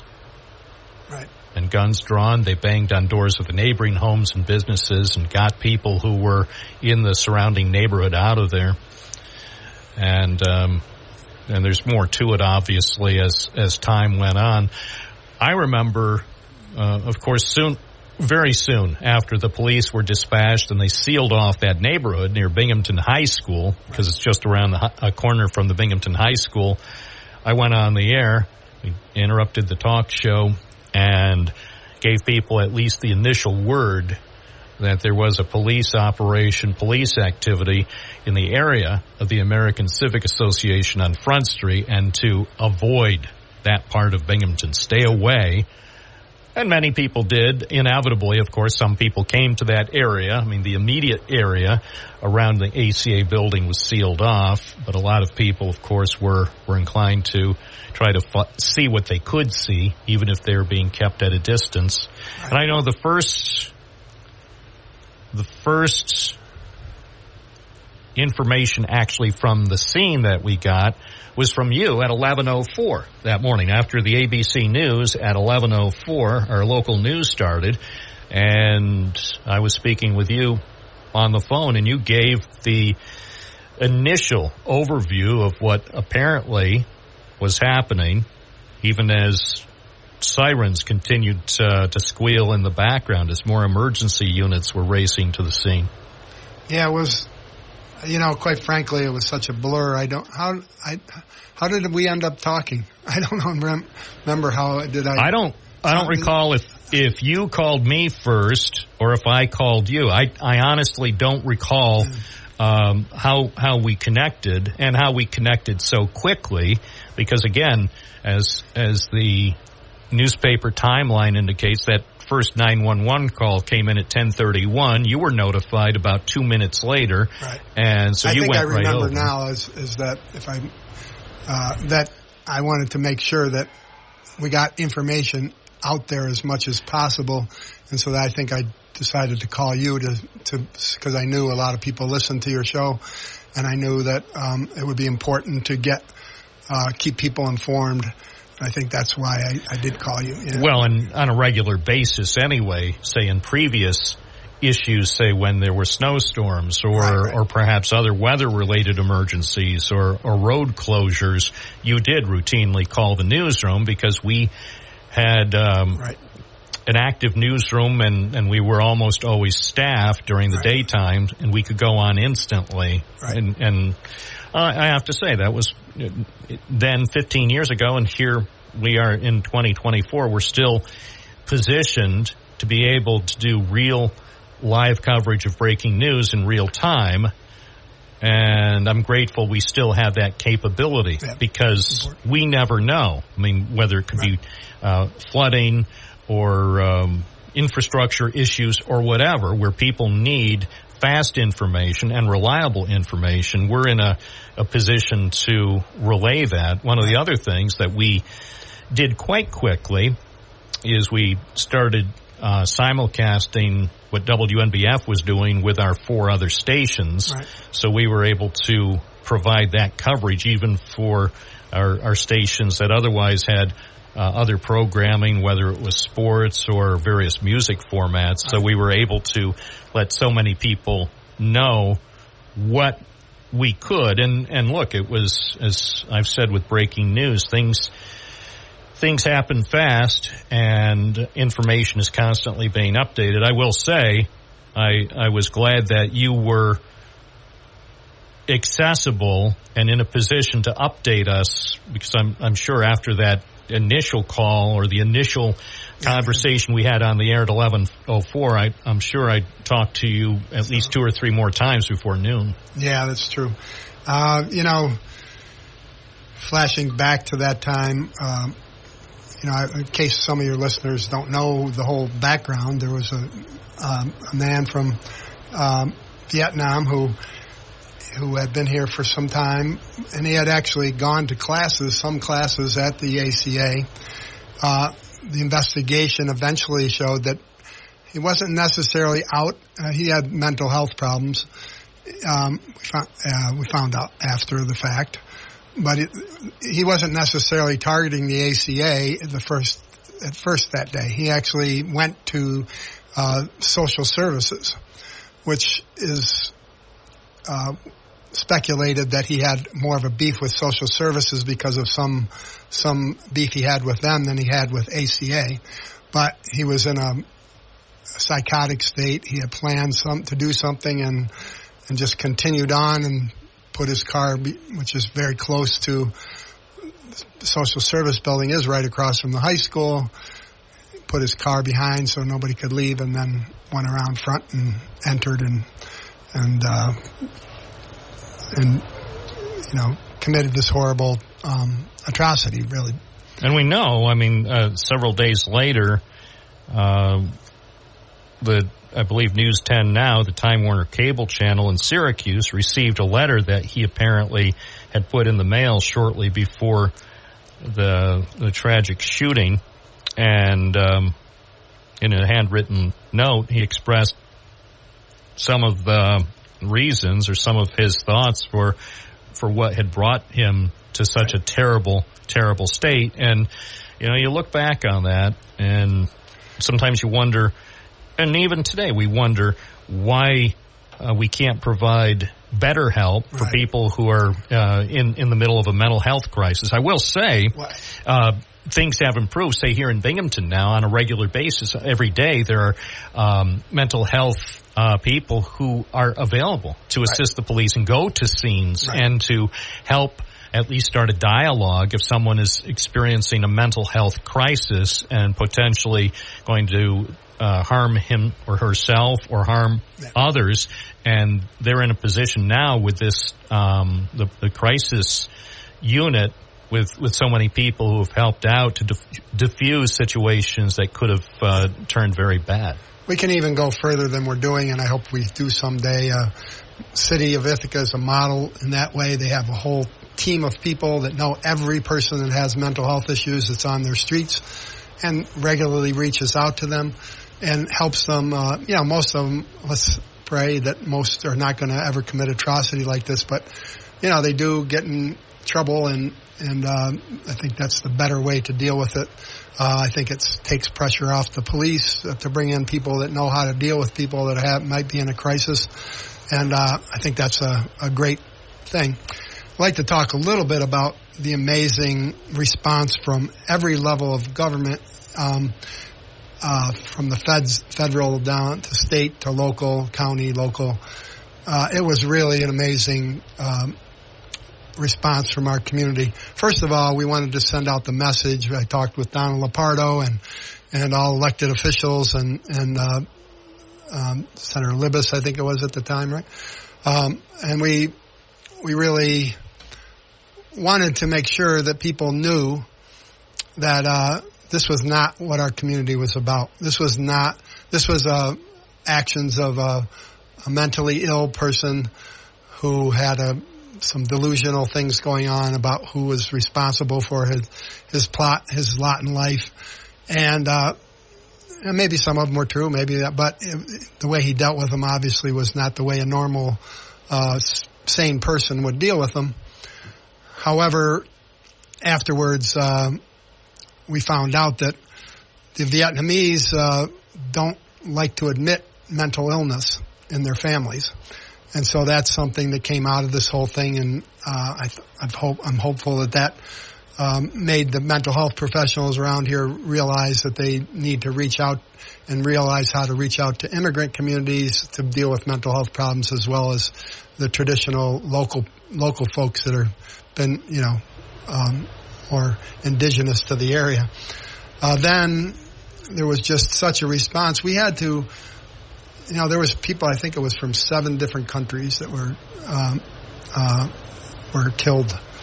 And we had to deal with all the federal bureaucracy and to get their loved ones from other countries to be able to come and get their, attend funerals, take the remains of their loved ones where they wanted them to be. And I learned a lot about different cultures because I went to every funeral that was in this area, including all the way up to Green, David Marsland's wife. And I'd like to say that David Marsland, after the trauma he went through, and he led a group of people that essentially were responsible for what the beautiful memorial that's on the corner of Clinton and Front Street, that if people don't know what it is, those beautiful birds, lit up birds, that was because that's a memorial to all the people that died. I was just there less than 2 hours ago, right. And as the rain fell, and I just walked around and looked at the names of 13 innocent people who were killed on what you said was the most tragic day in Binghamton history. You said it that day, and here it is 15 years later, and it still holds true. Yep. I mean, tragedies, the only other tragedy I can think of that was, well, there's a couple. The baby formula at Binghamton General Hospital. Binghamton General Hospital. In the 60s. I just forgot what the other one was. Well, there was also the extensive loss of life and the tragic fire at the clothing factory, and also that's the one I was thinking the time when, in 1975, when the city lost 3 firefighters in the river. So those were some of the highest profile tragedies. Right. And I wasn't alive when the one happened in the. I don't think I was alive when. What year was that? The clothing that was a long time ago. I think 1913, I believe. So it was early in the 20th century. Matthew Ryan, thank you for joining us. There will be a special service at the ACA Memorial coming up at 5:30 p.m. today. Yes, thanks for taking the time out today to. Well, hang on, we'll have a little bit more. I just want to take a quick break. Okay. We will continue our conversation with Matthew Ryan, who was mayor on April 3rd, 2009, the day of the tragedy at the ACA building on Front Street. I'm Bob Joseph. This is Binghamton Now.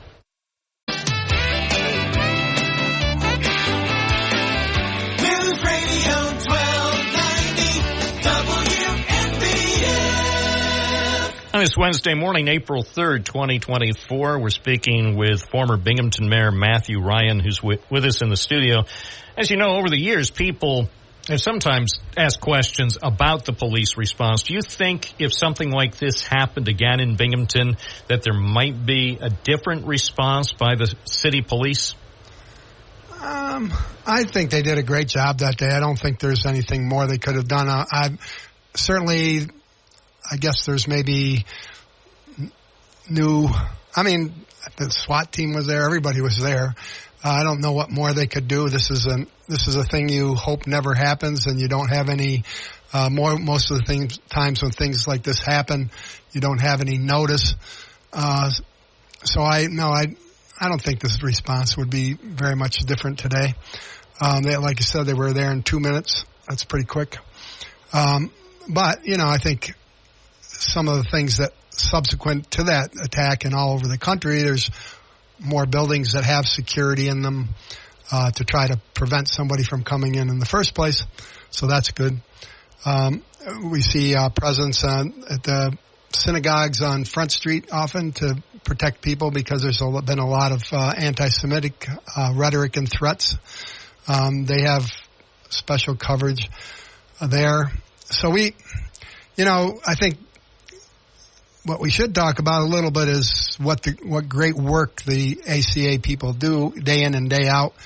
And that's going to become even more important in the climate we live in. Well, certainly. Because, as more people come in to the United States and are working to get assimilated and understand how things work here, become proficient in English, and work to find jobs and housing and be able to become part of what has been the historic fabric of the United States of America, where people come from around the world for better lives. Wouldn't it be great if on a day like today, the way it was honored was everybody got together from both parties and said, let's do the best we can, because all over the world there's people moving because of many different factors, because of violence in their countries, threats to their children, no jobs, climate change. We can't deny those things, and we have to come up with a way to deal with them that's humane. We have to come up with a way that honors all the people that most of them are just looking for a better life. Matthew Ryan, former Binghamton mayor, thank you for joining us as we look back on that tragic morning that happened exactly 15 years ago. The tragedy at the American Civic Association on April 3rd, 2009. I appreciate your time. Thank you so much, Bob. And thank you for our listeners for listening as we reflect on one of the darkest days in the history of the city of Binghamton. It's 11 o'clock at WNBF. Where news breaks first. News Radio 1290 WNBF. This is News Radio 1290 WNBF News. Breezy with rain today, high near 41. Rain, snow, and sleet tonight, low around 33. Rain and snow Thursday with the high near 39. Voters in 4 states weighed in on their party's presidential nominees, a largely symbolic vote now that both Joe Biden and Donald Trump have locked up the Democratic and Republican nominations. Biden and Trump easily won primaries in Rhode Island, Connecticut, New York, and Wisconsin. Their victories add to their delegates' hauls for their party conventions this summer.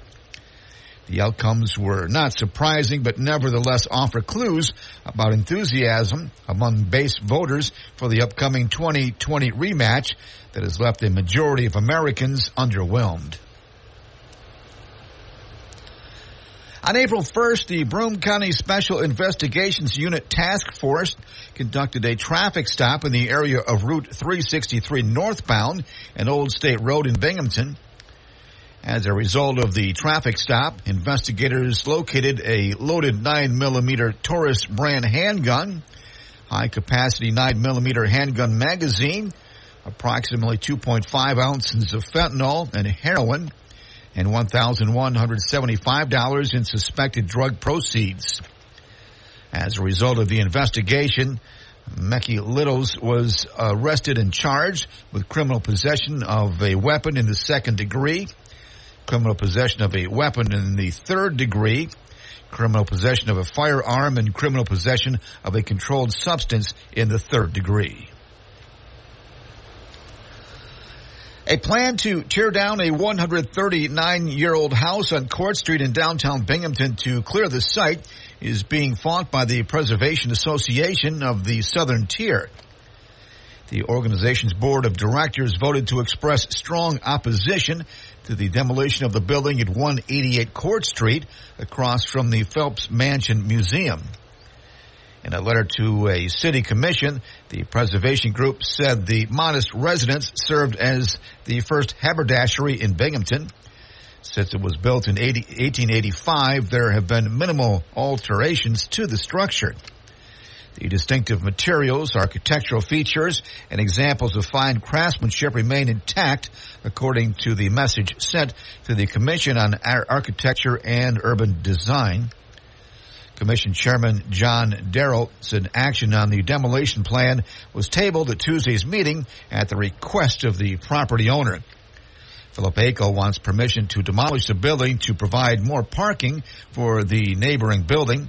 FGR Realty of Vestal acquired the property from Martha Lyons.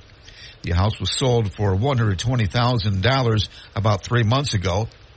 Darrell said the city commission is governed by state guidelines that stipulate it cannot approve demolition of a building for the sole purpose of developing a parking lot.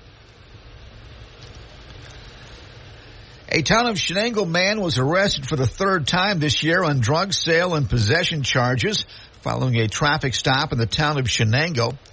He was previously charged with felonies related to selling drugs on March 26th and January 12th. On March 29th, patrols attempted a routine traffic stop on a motorcycle near the area of Knapp Hill Road and Route 11 in the town of Barker. The motorcycle operator then fled north on Barker Road. While attempting a U-turn to evade pursuit, he drove into a drainage ditch. Richard Harmon of the town of Shenango attempted to flee on foot and was met by the arresting sheriff's deputy. During the investigation, 3 bags of meth were found on his person. Harmon was charged with criminal possession of a controlled substance in the 2nd degree, resisting arrest, unlawful fleeing of a police officer in the 2nd degree, obstruction of governmental administration in the 2nd degree, a Class A misdemeanor, aggravated unlicensed operation of a motor vehicle in the 3rd degree, a misdemeanor, and 8 separate traffic violations. Harmon remains in custody at the Broome County Correctional Facility. Jurors are scheduled to begin deliberations today in the corruption trial of a former U.S. Drug Enforcement Administration agent in Buffalo. Joseph Bongiovanni is charged with accepting cash bribes to shield suspects with connections to organized crime.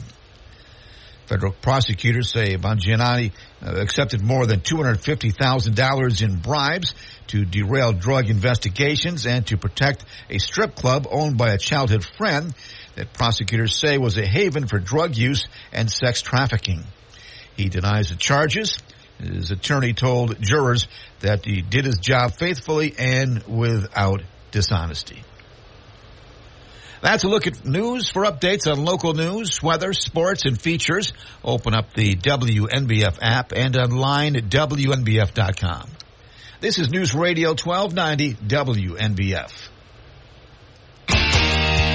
News Radio 1290 WNBF. I'm Bob Joseph. You're listening to Binghamton Now at a Wednesday morning at News Radio WNBF.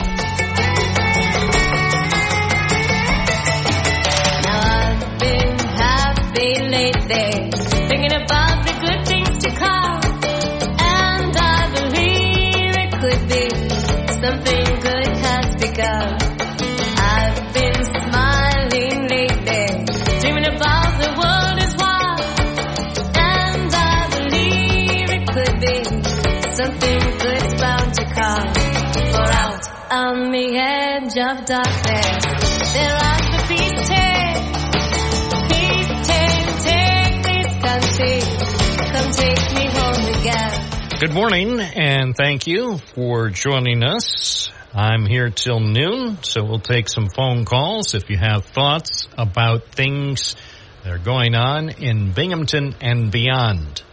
You're welcome to participate. We do this every weekday morning from 9 to noon. Coming up from noon to 3, Dan Bongino. From 3 to 6, Sean Hannity. And from 6 to 9, Mark Levin. WNBF. WNBF.com.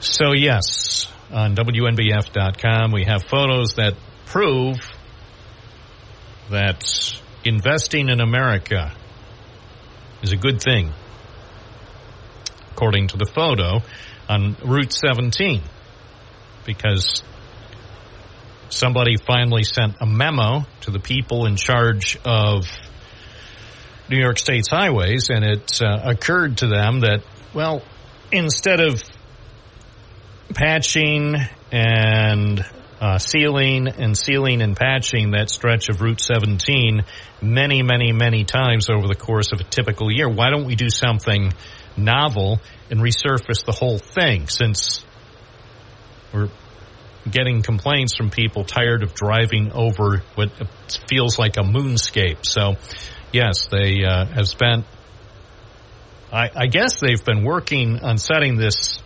construction project up for about 4 months. I seem to recall in early December they were actually at work setting up the construction project and making some of the crossovers and doing some of the other things to come up with emergency pull-offs and so on.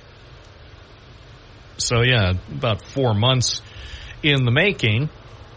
And now they say, at long last, the work will begin. But for motorists there who travel that section of Route 17 between Vestal and Owego, don't think for a moment that your nightmare is over. No, it's going to be probably another 18 months or so before you actually have the privilege of driving on an acceptable road surface. But anyway, project is getting underway. And yes, it is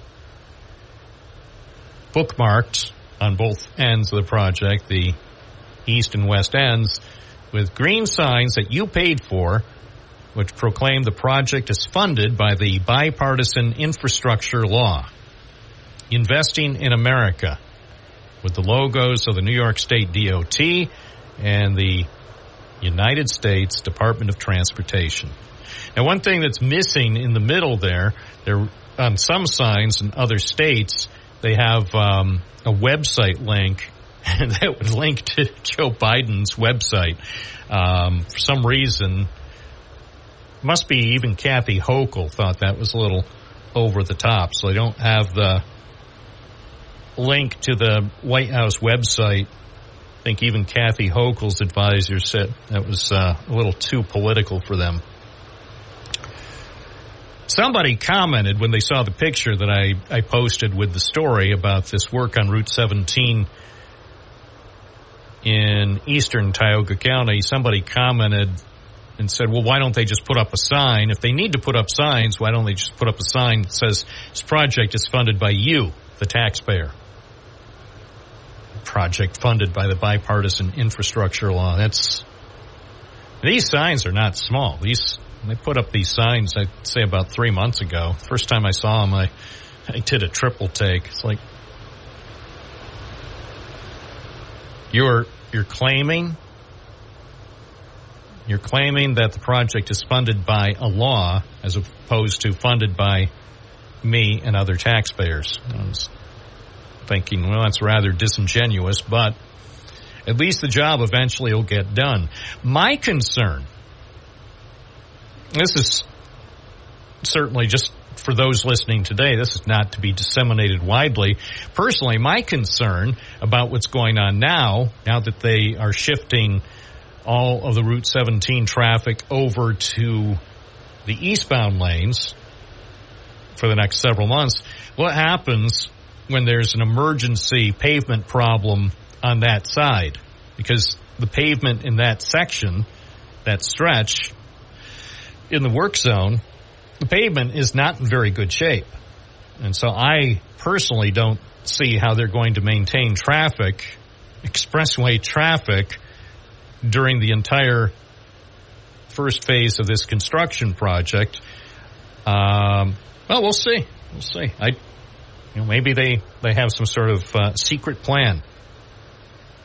But based on past years, looking ahead for the next several weeks, I can't imagine that they aren't going to have some major pavement issues on that stretch of 17 where they're shifting all the traffic over to that side, over to what's usually the eastbound side of the highway. They'll have two-way traffic.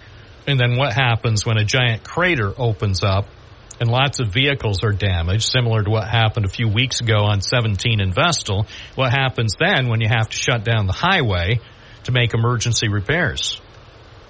Who are you going to call? I don't know. Again, I'm sure the DOT has thought about that, and I'm sure it'll all work out fine. Again, I am so amazed that somebody finally paid attention. Paid attention after all these years. You think to yourself, how on earth could they have neglected that stretch of highway for as long as they did? How could you do that? It should have been done, as the Owego Town Supervisor, Donald Castellucci, told WNBF News. He said the work should have been done years ago. He said he was often getting complaints from out-of-town drivers who are unhappy about the conditions of the highway. So, and trust me, the people at DOT, they know it's not the DOT's fault. They pay attention to all their highways. They maintain all of the highways and bridges in New York State as well as they can, but they also need funding. And I'm sure the people at the DOT at the regional office in Binghamton wanted this work to be done long before now. I'm thinking the people at the DOT, both those in the office as well as the men and women who are working out in the field, I'm sure over the last few years they were getting very tired of patching the same stretch of highway over and over again. I mean, it got so bad that in some sections people would just ignore the right lane, because typically the right lane was in bad shape, worse shape, because of heavier use, and so many people were, we're gonna have to use the left lane, whether people like it or not, because the right lane is in such deplorable condition. But, I'm not, and don't look at me. I didn't say anything about Kathy Hochul. It's 11:18, WNBF Live. Good morning. You're on the air. What's your first name? Where are you calling from? Oh, hey, Bob. It's James from Binghamton. How are you? Great. Cool. Man, I was right directly through. I mean, holy cow. By the way, a lot of people apparently are sitting in their homes afraid to use their phone because of the impending storm. Well, there's a storm. I mean, there's rain, but is there a storm? There's a horrific storm on its way, and power outages are possible. So don't. Something flickered, but I was kind of surprised. But maybe maybe I should make sure everything is all good with surge protectors, whatever. Anyway, no, I heard you talk about. Yeah, there are going to be some strong winds over the next day or so. I'm not saying that we're going to have any tornadoes or hurricanes. I'm just saying we'll have enough gusty winds that at least isolated power outages are possible. I'm not saying it's the end of the world as we know it, but no, I feel fine. But I feel fine. So everybody's looking at me saying, well, Bob, you're just part of the media trying to scare us. No, we're part of the media trying to alert you, so at least you have some fresh batteries in your flashlight. Anyway, I was calling in because you were talking about the construction going on out in Appalachian, and you're not the first person I've heard, or maybe you're just playing a part to generate calls like this, but to grouse about, finally it took forever to get something going with that. But maybe it's because I have the unique perspective of kind of driving all around this great state and northeast of ours, and whatever anyone thinks about how far that had gone before anybody addressed it, multiply that times 5 for anyone who has had to drive Route 88 to Albany up until they finished the roads in and around the Skenevis to Cobleskill area, because that was there for many, many years, and you had tractor trailers driving in the fast lane because the slow lane was basically just a bunch of ditches and potholes. It was pretty awful before they finally got that done. Right. Well, now that you mention it, so there's always a place that's in. We live in a freezing thaw, so some places. I'm not the worst place. Yeah, I'm not saying that Kathy Hochul or her minions came one night and used jackhammers to wreck Route 17 in Tioga County. I get it, and to your point about Interstate 88, yes, that's true.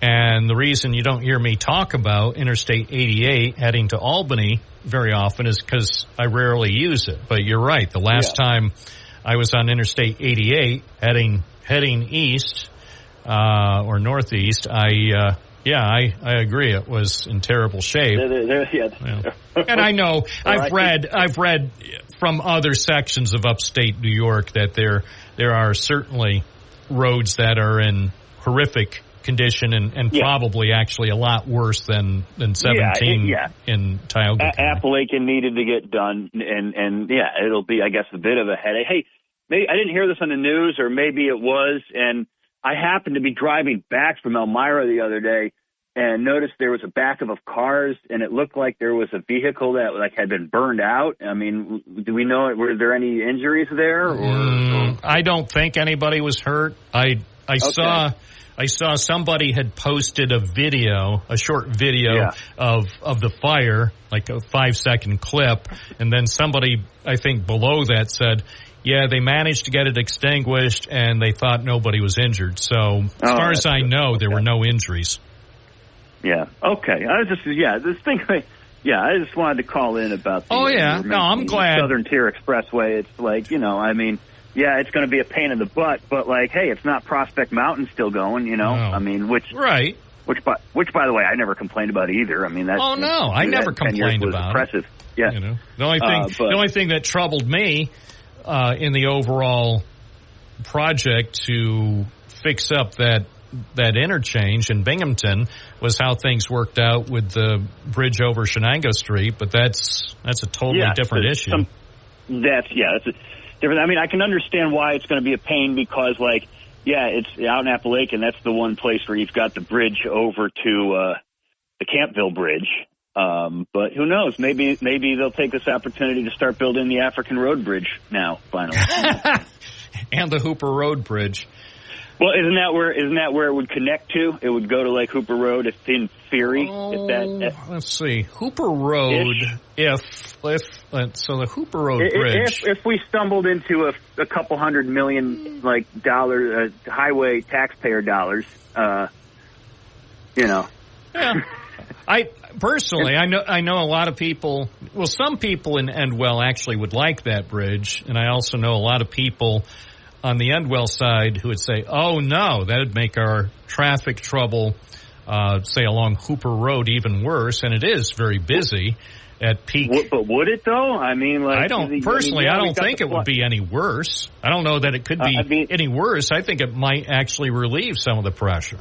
Well, I know we're switching subjects now, but I just had this convo with someone the other day because, like, yeah, when they put the Campville Bridge in, that kind of put to rest any talk about putting the African Road Bridge. But, like, since then, the university has expanded quite a bit, and there's a lot of that. I mean, we all drive that loop, 26, 201, 17 Parkway. We do it many times, sometimes in a day even, and. I almost wonder if that it would be helpful, but I think it would be helpful. And look at what happened.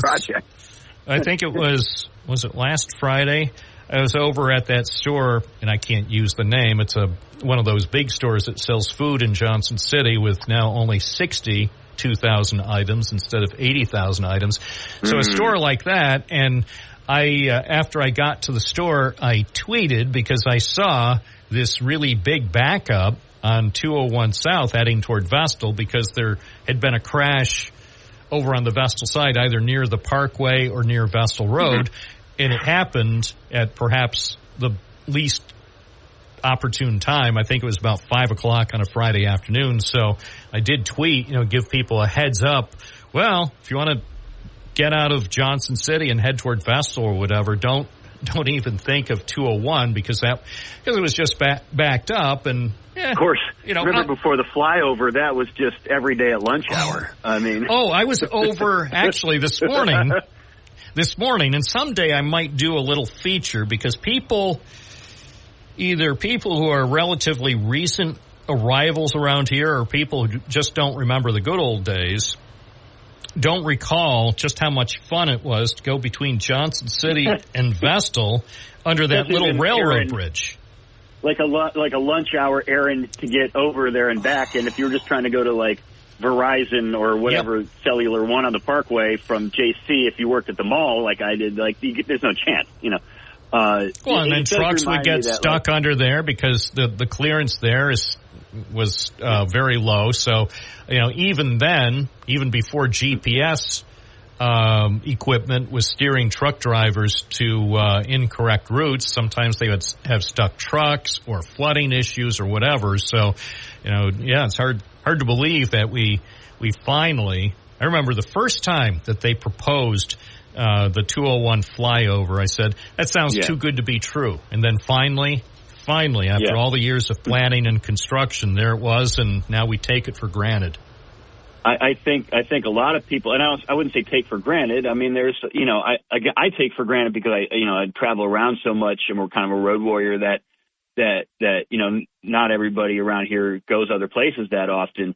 But for all the laurels and complaints that people can find to live here, I think it gets often overlooked how relatively easy travel around here is, especially for a confluence of two rivers in a valley. It's relatively effortless.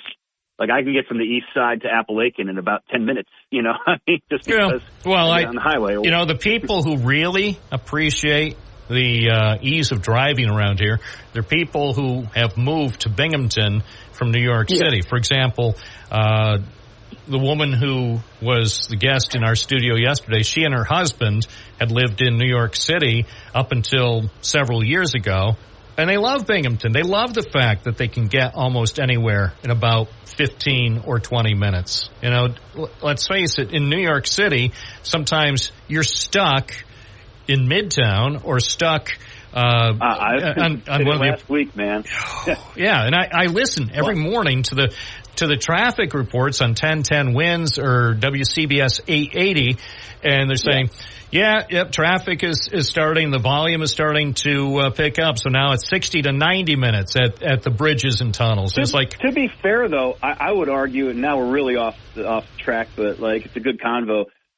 Honestly, even New York is better, because like if you just stay in your lane and do what you're supposed to do and follow the lines and everything, you'll get to where you got to go even during rush hour. Oh, I know. You'll get on the George Washington Bridge eventually, but like places like Boston or even Charleston or the D.C. metro area, where it's like true gridlock. I've only driven in the Boston area, I think 2 or 3 times, and I was never amused. I'd rather drive anywhere in New York City or New Jersey or Connecticut before traveling around Boston again. Anyway, thanks for the call. Day, I wanted to call in and just chat about Apple Lake, and it's going to be a bum. It's going to be annoying, but you know what? It'll be great once it's done. It'll be fine. Thank you. 11:29. It will be fine, and I bet they'll have some kind of ceremony when the project is done, like a photo op. I wouldn't be surprised if the governor even shows up in Tioga County to commemorate the completion of that highway project, the resurfacing and the bridge work. And I'll be glad to cover it. It's 11:29, 607-772-1290. We're live on a Wednesday morning. From the Galt Auto Studios, this is WNBF News Radio AM 1290. Also available at 92.1 FM. Shop Toyota, Chevy, BMW, and pre-owned at galtauto.com.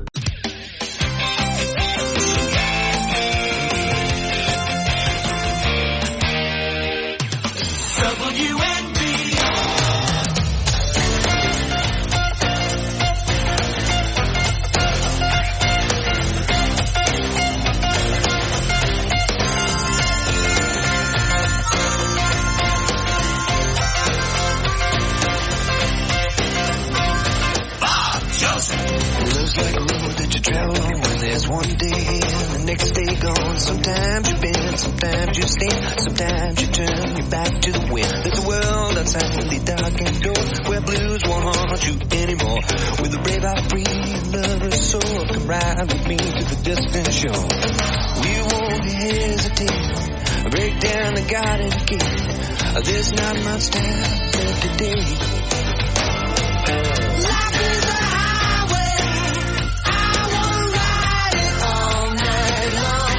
WNBF Live at 11:32.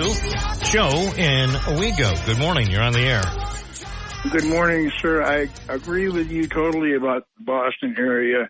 It's not an interesting place to drive if you want any peace of mind or whatever. The idea that the governor does not have unilateral or authority, she can issue executive orders. I'm looking at 3 of them that have nothing to do with natural disasters.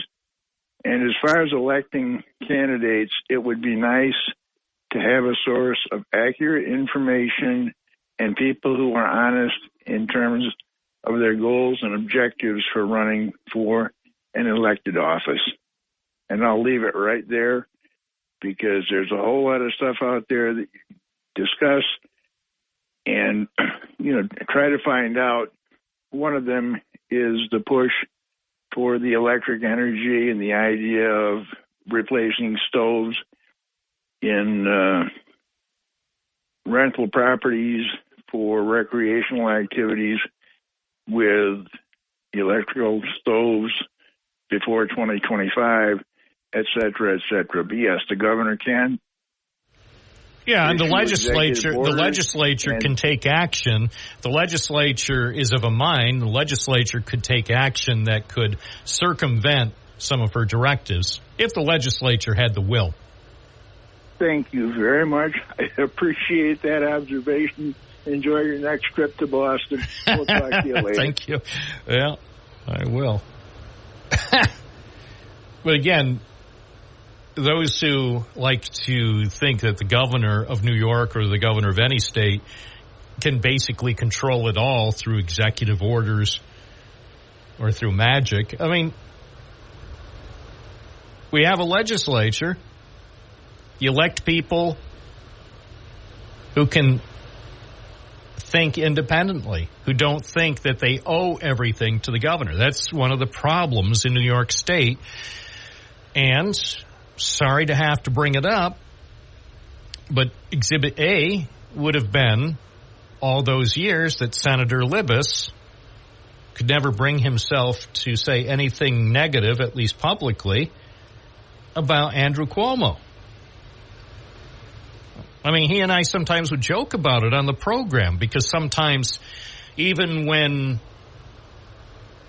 Andrew Cuomo was being challenged by a Republican candidate for re-election, Senator Libous was on this program touting the virtues of Andrew Cuomo. One time I said something to the effect, well, they could take that, what you just said, and turn it into a 10-second or 30-second or 60-second commercial for the re-election of Andrew Cuomo. And my recollection is Senator Libous sort of laughed, acknowledging that's exactly. Because that's how things have worked in New York State for so long that Democrats and Republicans come up with these arrangements. That's what they are. They're arrangements. And whether you're a Republican or Democrat, do not. For example, if you're the mayor or a town supervisor or a county executive in New York State, don't have the audacity to criticize New York's governor in public. Because you aren't necessarily going to pay a big price, but your constituents will. Yeah, you'll pay a little price. You won't be invited to their parties and news conferences. But more than anything else, it's your constituents who will get hurt. It'll be projects in your city, town, village, or county that won't receive necessary state funding. And every elected official knows this. And they may not wish to talk about it publicly because it's one of those things. It's the third rail of New York politics. Don't touch it. Certainly don't talk about it in public.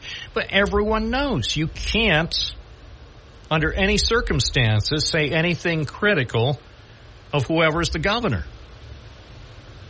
It's true now with Kathy Hochul. It was true with Andrew Cuomo, and probably, as far as I know, with David Patterson and George Pataki and Mario Cuomo and Hugh Carey and Nelson Rockefeller. Oh, of course, I forgot Malcolm Wilson, New York's best governor. It's 11:38. Bob Joseph, 92.1 FM, 1290 AM, streaming at WNBF.com. News Radio 1290 WNBF.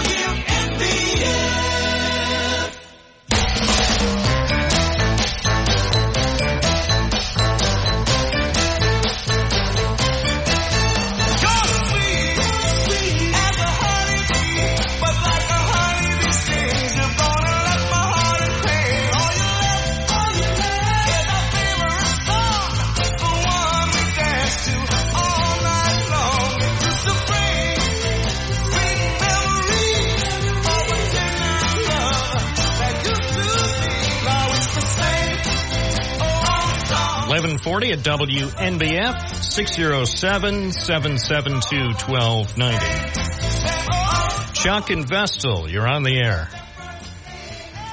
How are you doing today? Never better. All right, good. I have I don't know if it's a question. I wish somebody could answer it. When you're coming from, say, Johnson City, Binghamton, and you're going to Appalachian, the Appalachian exit is closed.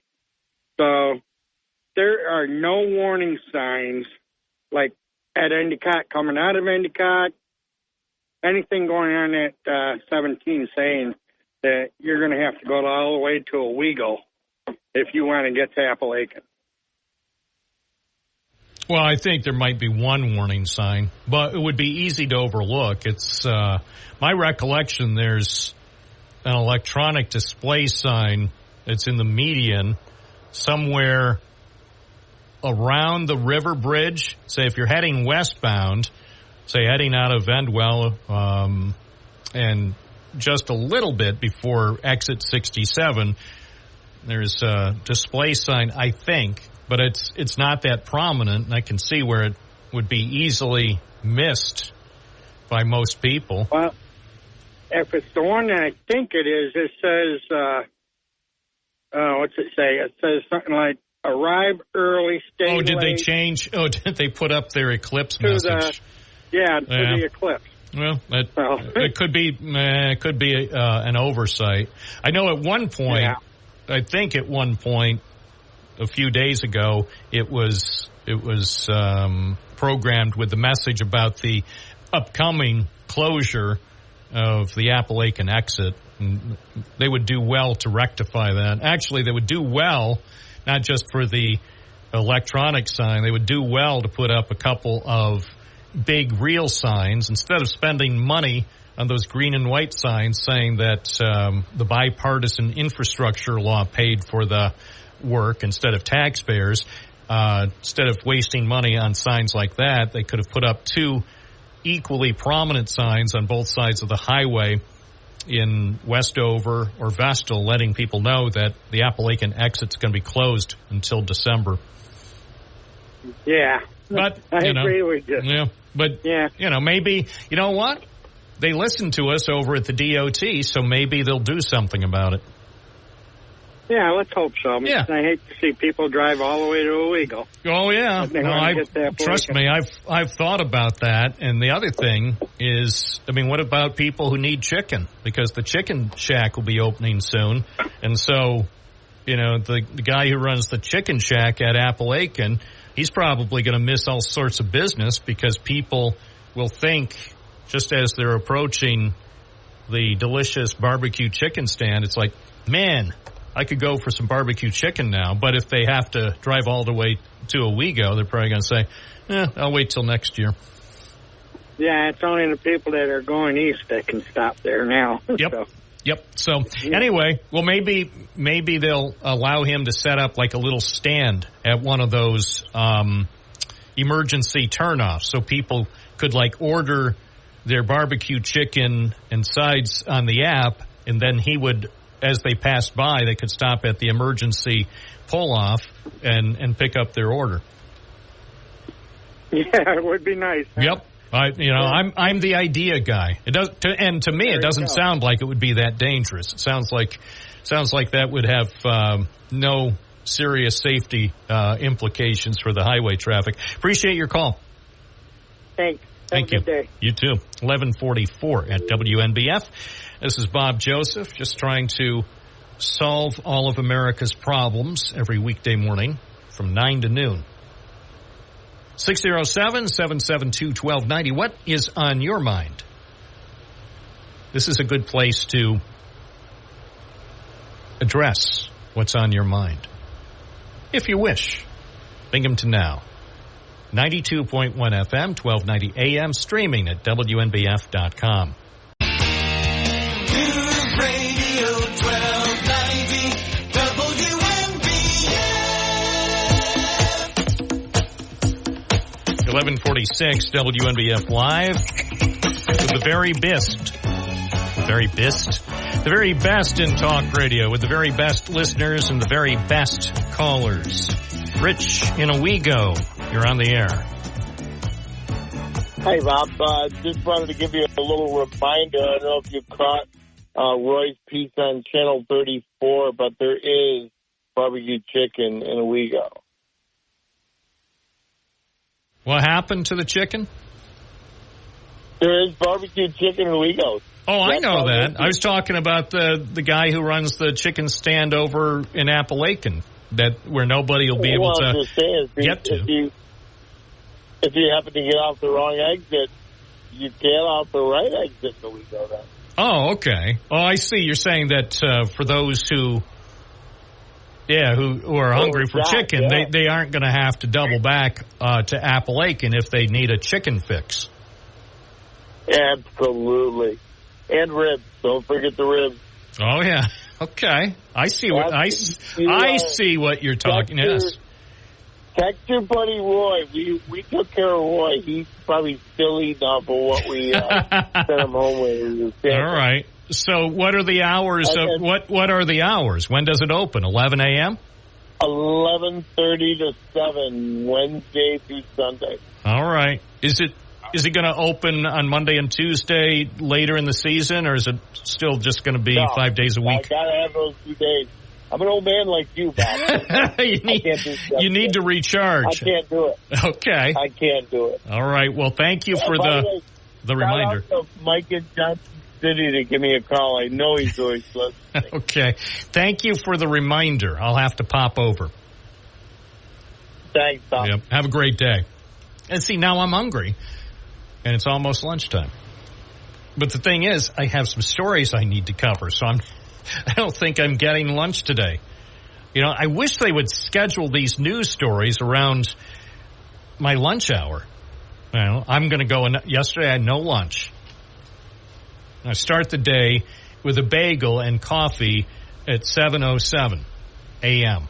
and then have no other food for another 12 hours. And you wonder what a nutritionist would say about that. Good morning, WNBF. You're on the air. What's your first name? Where are you calling from? The Gremlins.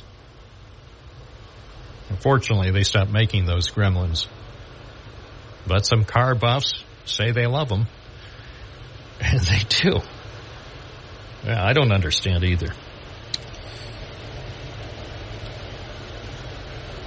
Let's see. Oh, that's another thing. Why didn't the mayor call us? I thought the mayor was going to call because he made a decision about the city council seat. Oh, well. And then I thought that we would hear from city council members. Oh, well.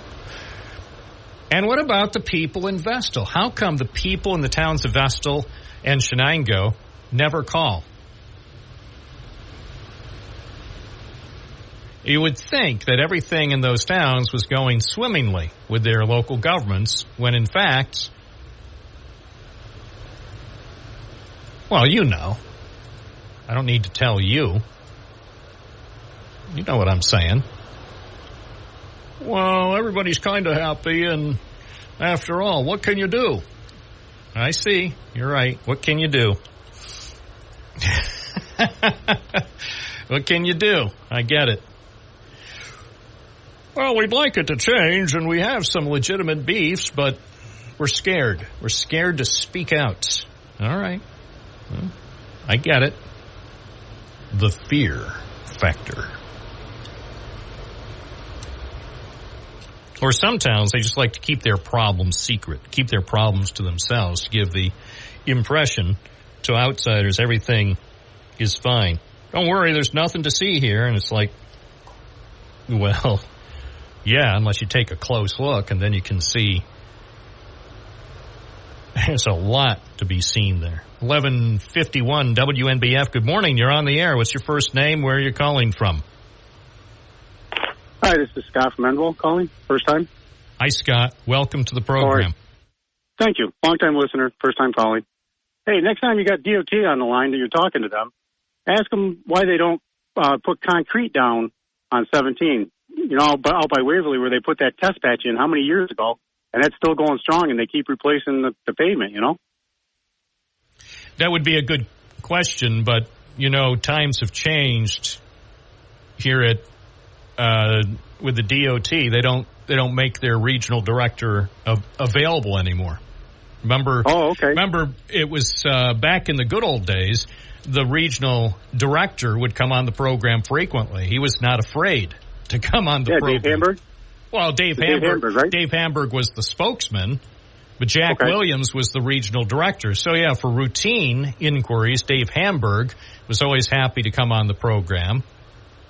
But for, like, the bigger issues, Jack Williams, the regional director, he was on so often, and I think any time that he was invited to come on the program, he would.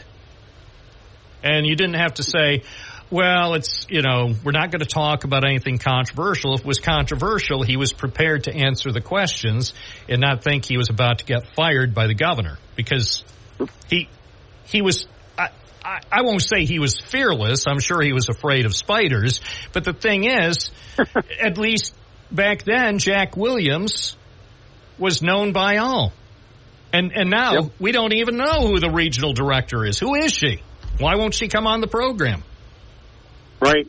But so I'm just curious about that, Well, yeah, you better to call Leslie Stahl at 60 Minutes. You have a better chance of getting an answer from somebody at 60 Minutes than from the Binghamton DOT.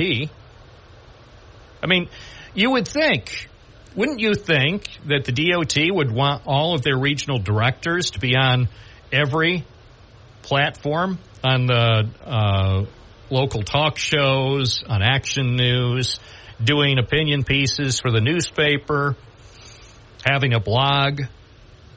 But where are they? What's the secret? I mean, why are they afraid to answer your question? Yeah, that's a good question. It's a great question. And you know what? I'm sure there's probably a simple answer, but they're not allowed. If you call the DOT for even the most mundane story, like the time when they had that big crater on Route 17 a few weeks ago, when at least 3 vehicles were damaged and traffic was backed up for nearly 2 hours during the late afternoon commute, they couldn't give you a quick answer. And finally, when they sent a response, it was like something that you would get from a hostage video. Right. And it's like, afraid of getting sued. Yeah, it was like basically the Department of Transportation closed a section of Route 17 to do pavement repairs.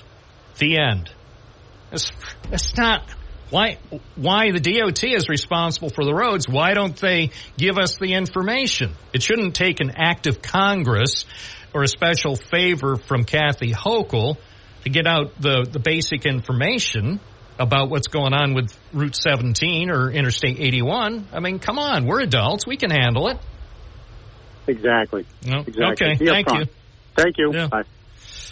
Yeah, I don't know. Didn't used to be this way. When I was a kid reporter, I could call up people at DOT, DEC, DOH, NYSP, all the great agencies, the very best state agencies. And you didn't have to deal with some sort of well-trained spinmeister. You could ask directly the people who knew the answers, and they weren't afraid of losing their job. Now, if you're a New York State employee and they even suspect you of speaking with a journalist, you could lose your job. Even there was a highly publicized incident where a DOT employee helped a local reporter in New York. I can't remember if it was Watertown or wherever. And the reporter was working on a deadline, and the story needed to be finished, say that afternoon, which is very similar to what I do. I don't have days and weeks to get an answer for stories I'm working on. I need answers pretty fast because these stories are going to be pushed out with the information I can gather.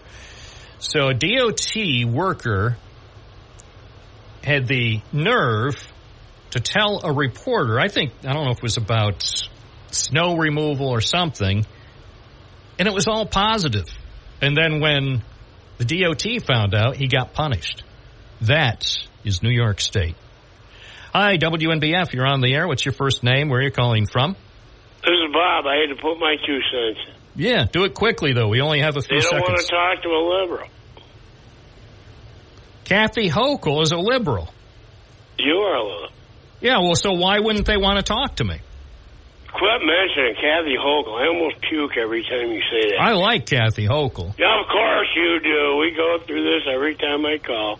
You love anybody who's a liberal. How many times I got to tell you that, man? Whatever. Yeah, I just walked in the house and heard you saying, if you were nicer, people would want to call you, don't you? I agree. I agree. If I asked only nice questions, I understand. They don't want to answer the tough questions. No. Yes. Yes. Thank you, Bob. Sadly, that's all the time we have today, but I'm sure we'll have more time tomorrow. And tomorrow, I proclaim Kathy Hochul Day in Binghamton and all of New York State as we salute Kathy Hochul on tomorrow's program on Binghamton Now, only on News Radio WNBF. This is News Radio 1290 AM, WNBF Binghamton, now on 92.1